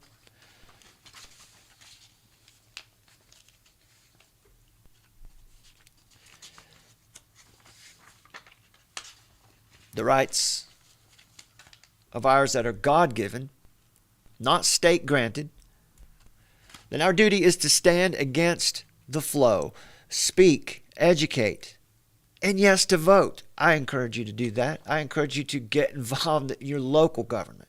Find out what they're doing. That's where Agenda 21 is taking shape. You don't find it too often when you listen to debates from state, federal representatives. But go down to your local town hall for regular meetings, city planning meetings. You can be there for the ones that are open to the public. Go and listen. See what you can hear. You will hear these policies being talked about, being implemented. That's the level in which it's done. Non-governmental organizations are formed, and they'll take members from your local government, your city planner, from 3 or 4 cities in your region. They'll pull them together in what's called a super or a regional governance, where they teach them the ways of the agenda, compel them to implement these policies. Maybe they bribe them. I don't know what they do exactly, but they certainly do compel them. They make them believe that it's all going to fall apart. The world's going to end. So they don't necessarily go around the government. They just go through it and sort of take it over at the local level. You need to be involved locally. It's happening right in your backyard. Now, there are plenty of other sectors using this Build Back Better term. A UNEP financial arm, how the banking sector can ensure financial inclusion, is not forgotten as economies recover from the crisis and build back better. The We Mean Business Coalition, their statement was, global companies join the bandwagon. They list the businesses urging governments to build back better from CV19. Local government authorities join in. Press release from Invest in Manchester says, this week in partnership with the Greater Manchester Combined Authority, the Greater Manchester Local Enterprise Partnership has launched the Build Back Better campaign. That's the UK. An initiative which sets out to build back the economy and create a better opportunity for a strong and successful recovery from the pandemic. The U.S. World Resources Institute said governments and others will spend trillions of dollars responding to the effects of the virus, rebuilding the old-fashioned way by investing in fossil fuel-driven growth that threatens human health and exacerbates inequality is a dangerous proposition, they say. Future prosperity demands that countries build back better. To build back better, countries must harness low carbon investment opportunities. Let's do our trick. To build back better, countries must harness low population investment opportunities. Try that sometime. Wherever you see the word carbon, just replace the word population. Australia. How can Australia build back better after coronavirus? Was something we saw in the news there. Friends of Earth, Europe. The EU Council governments must act together to build back better. Africa. Africa can build back better after the pandemic. Our guiding frameworks for a better, more sustainable recovery are the Sustainable Development Agenda and the Paris Agreement on Climate Change. The phrase has been knocking around for a while. Here is the United Nations using it in 2017, 4 years before Biden took office, in the context, or at least 3 years before the campaign where he would use the phrase. And this is used in the context of disaster recovery. It says, disaster-impacted countries and communities are oftentimes much better equipped to build back better. During the extended period of recovery, rehabilitation, and reconstruction when they have taken actions to strengthen recovery, capacity, and decision-making effectiveness prior to the onset of disaster. Apparently, it now also embraces identity politics and a feminist New Green Deal. It says, quote, "Building back better requires building back differently. We need a rainbow of recovery." Here's the BBC in a report accompanied by solar panels stretching out as far as they can see, with a link that says, somewhat ironically, "Our planet matters." Let's see if we have that link down here. Yeah, there's Soros calling the Trump administration a danger to the world, using the Build Back Better mantra himself.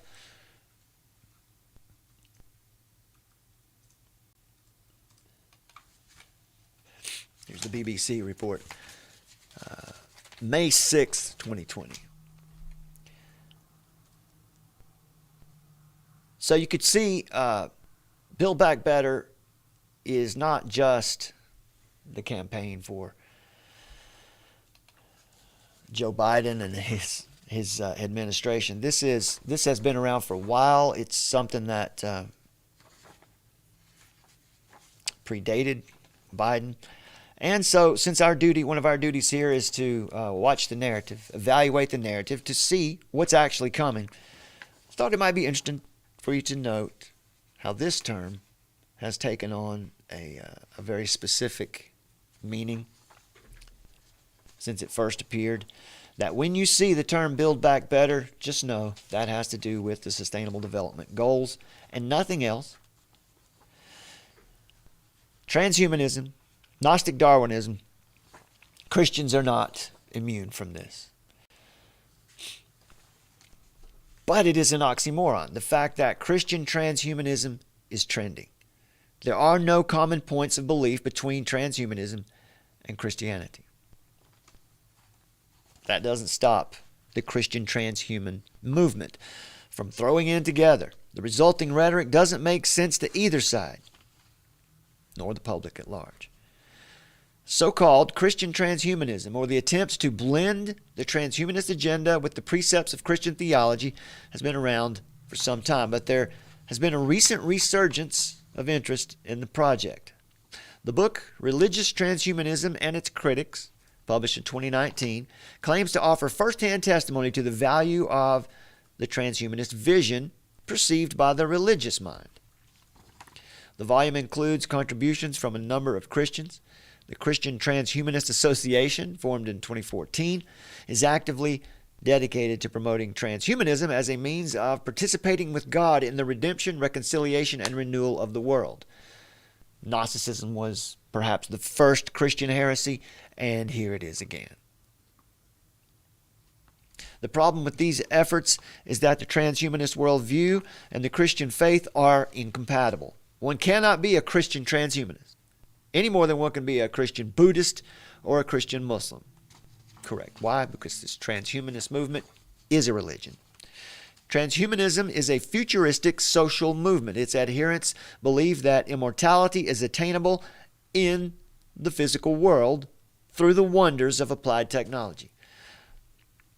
The goal is to become H-positive, or more than human, as Rob Zombie said. The transhumanist proselytizers include academics like Oxford's Nick Bostrom, big tech gurus like Ray Kurzweil, and popularizers like 2016 presidential candidate Zoltan Istvan. They promise that the singularity is coming, the time when a crescendo of scientific advances will make the movement unstoppable. What do you think? And transhumanists will transform themselves into super beings who can enjoy physical life without end. So, at the beginning of the show today, we laid out what it means to be Gnostic, Darwinist. And here you can see it's so popular. It's everywhere. It's, Christians think they can get their hand in on this. The transhumanism became a phenomenon is not surprising. Western society is becoming increasingly secular with an exponential growth of nuns among the youth. those who are not affiliated. Such a societal shift has consequences. Removing God from the human equation engenders hopelessness and breeds nihilism. This is the crucial weakness of modern materialism, one that transhumanism seeks to heal.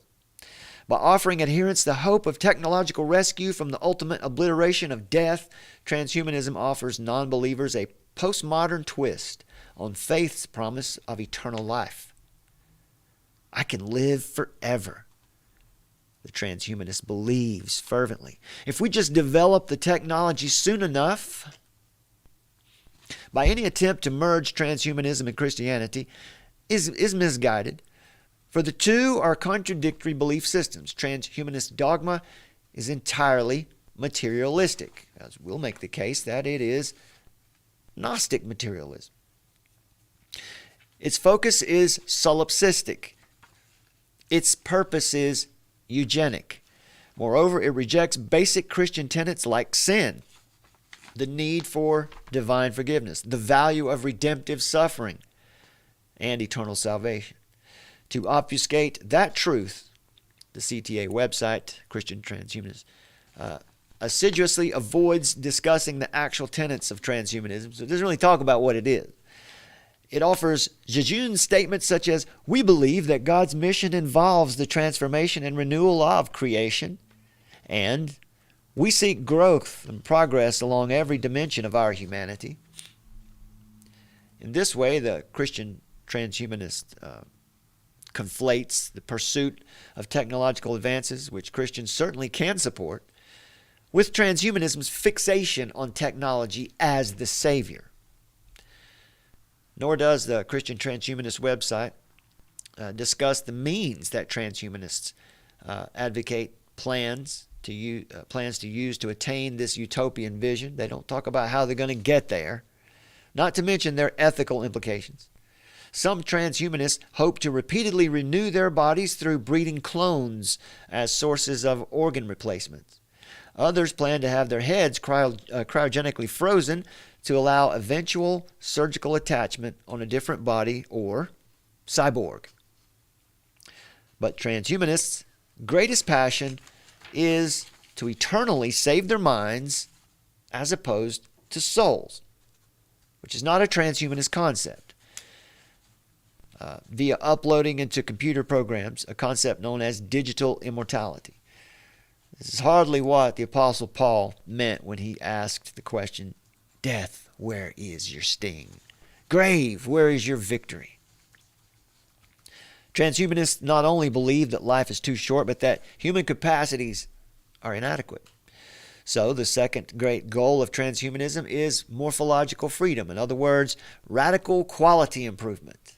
Not through self-discipline or embracing virtues or focused efforts at building character, but via materialistic means such as gene editing, brain implants, and merging with artificial intelligence technologies. So the ultimate purpose of this quest isn't spiritual. It's not theosis or sanctification. Rather, to become super beings in a materialistic sense. As Istvan wrote in 2016 in the Huffington Post, we must force our evolution in the present day via our reasoning, inventiveness, and especially our scientific technology. In short, we must embrace transhumanism, the radical field of science that aims to turn humans into, for lack of better words, gods. Unquote. It's hard to see how any of that squares with the Christian's call to humility. But it is certainly Gnostic Darwinism, is it not? Transhumanists don't just want to manipulate their own bodies, but also of their children. They hope to do this through genetic engineering and by unnatural means of family formation. And that brings us full circle, doesn't it? Dave Rubin. And this use of technology and science to make two men so-called parents. According to the Transhumanist Bill of Rights, any sentient entities are entitled to reproductive freedom, including through novel means such as the creation of mind clones, monoparent children, No need for two dads. You can just have one dad, or one transgender dad, one whatever. You see where this is headed.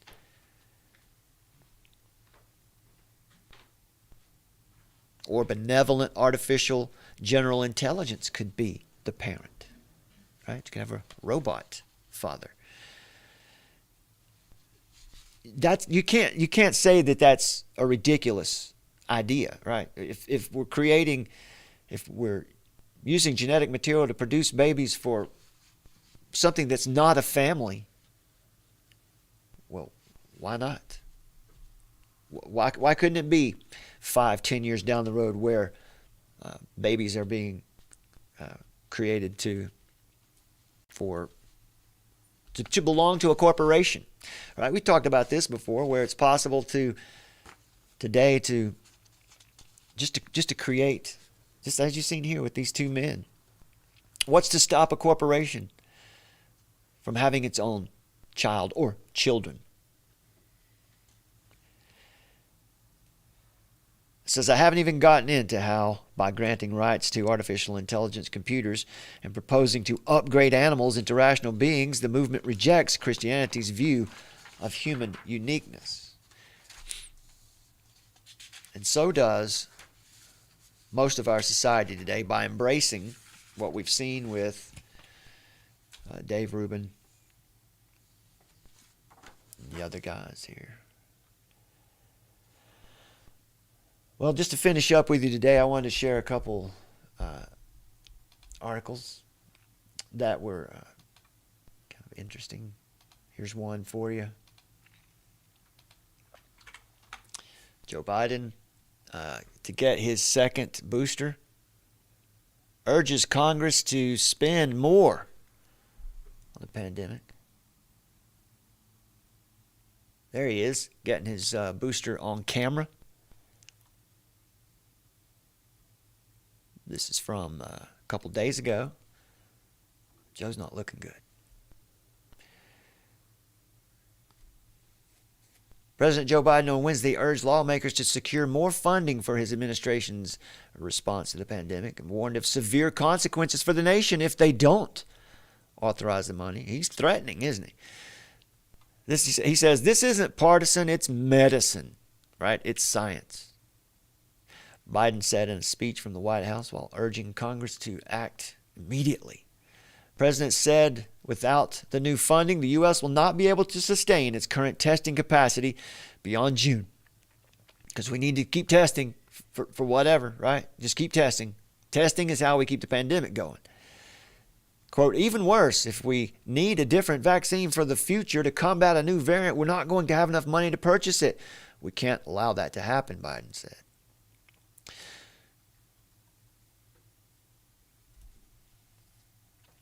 Biden said, we can't surrender now. Just because Americans are going back to their lives, we can't surrender. We can't stop with this pandemic. It is the greatest opportunity we've ever had. Now, that's not a quote, but I'm speaking for him there.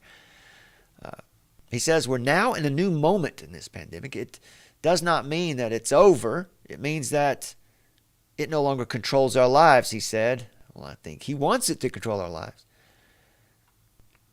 The direct plea from the president for more funding comes as the White House ramps up its warnings that aspects of the federal COVID-19 response, including programs to provide resources for vaccines, reimburse providers, and insurers for out-of-network treatment, could underwrite COVID testing and supply personal protective equipment. Is afraid that would be curtailed because of insufficient funds. So the president has asked for more money. The point here is it's not going anywhere.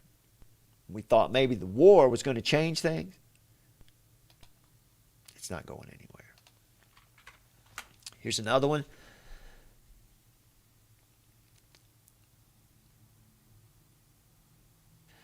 This is interesting. It says here that the vaccine's mRNA technology also works for an HIV vaccine, the study shows. Now, I have a book back here on the shelf, and I've done this on this channel before. It's a little dangerous to do. Maybe we should reserve this for the Uncensored show, but I have a book called AIDS Incorporated.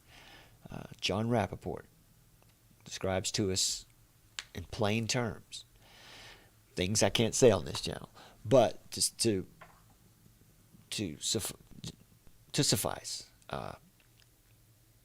that what we saw with the pandemic and what we saw with the AIDS epidemic were very similar, in that the whole thing was supported by testing that was either flawed or somehow,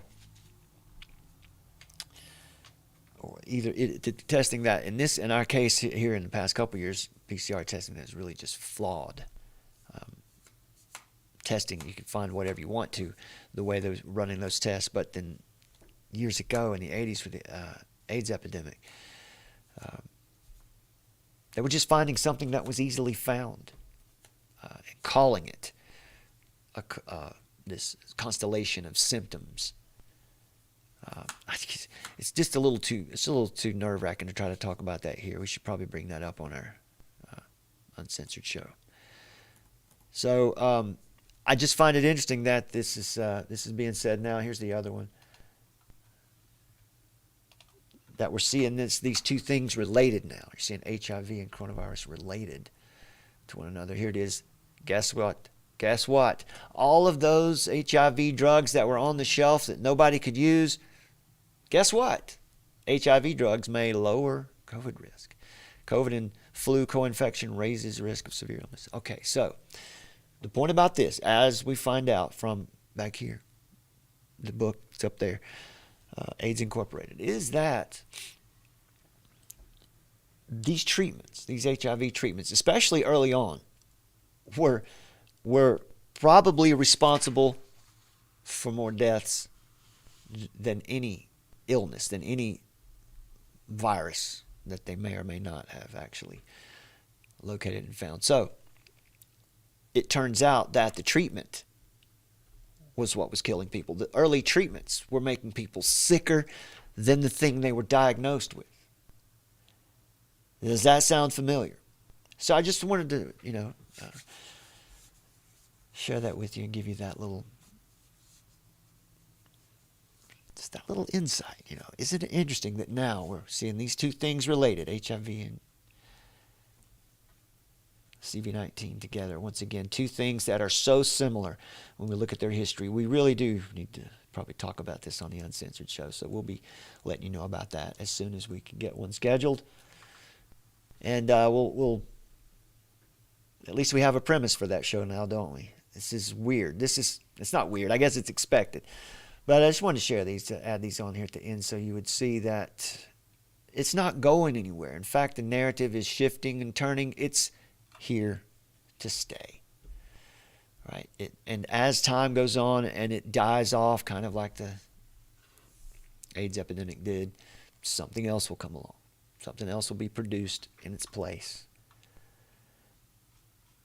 So today we dealt with, as we go back and started off, we're talking about Gnostic Darwinism, this idea that not only are they evolving society through linguistics, using language as a weapon, through problem, reaction, solution, socially, but also now through actually trying to evolve humanity.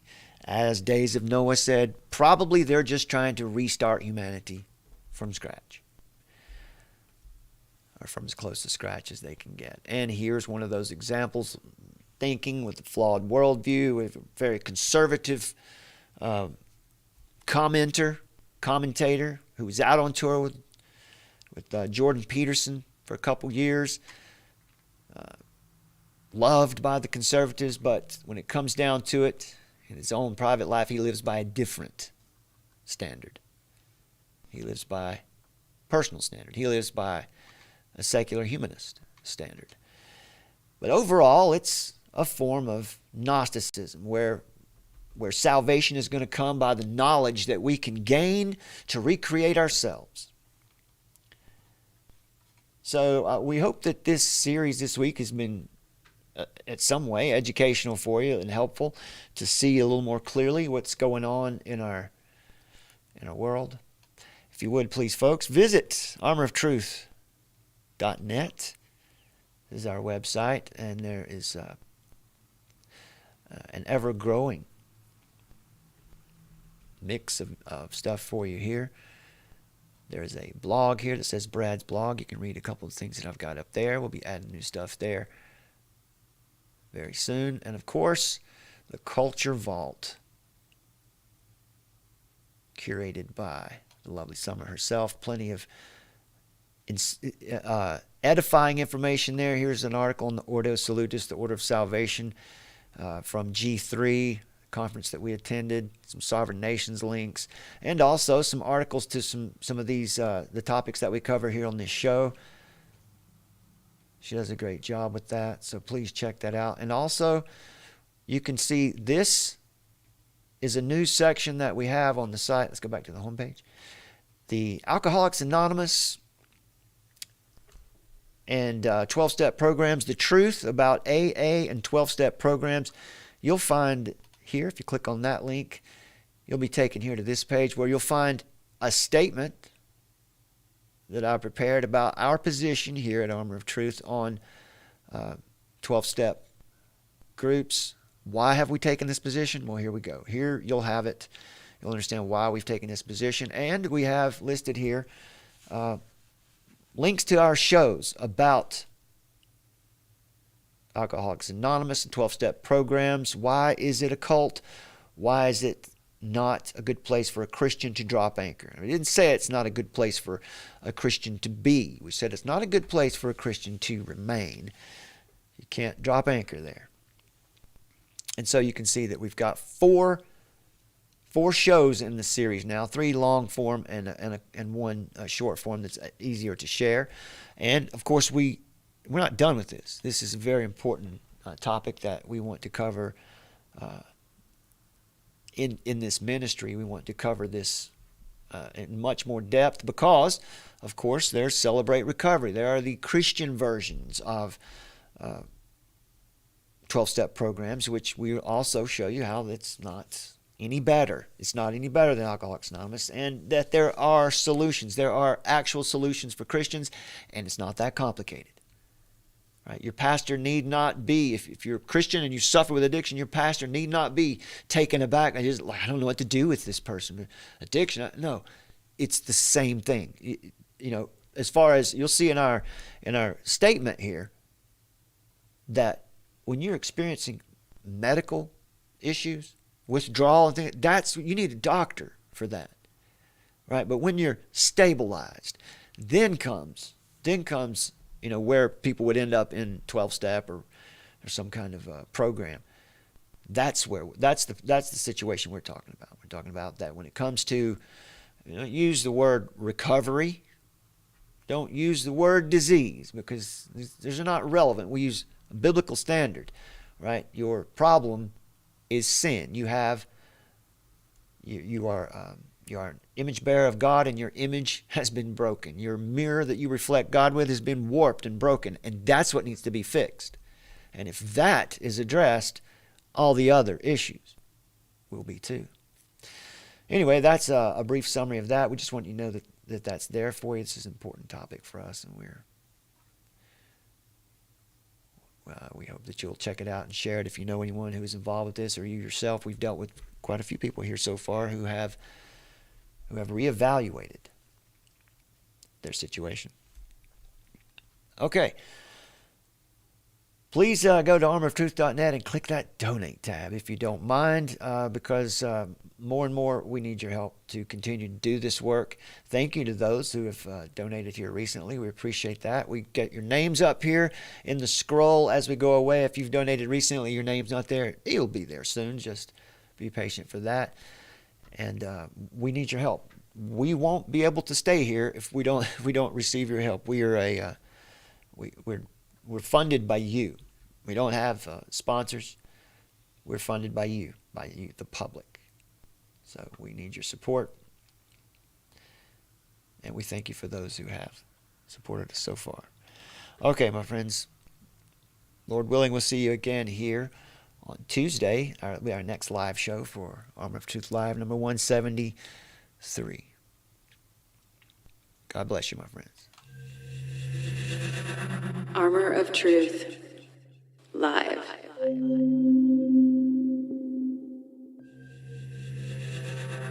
Faith is resistance.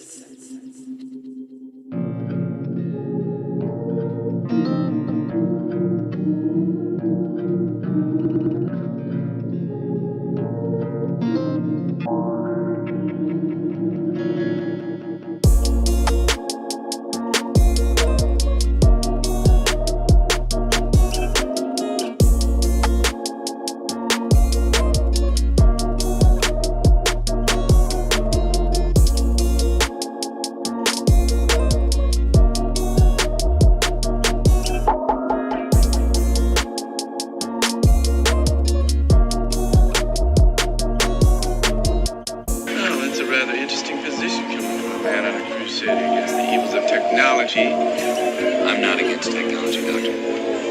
I'm against the men who deify it at the expense of human truth.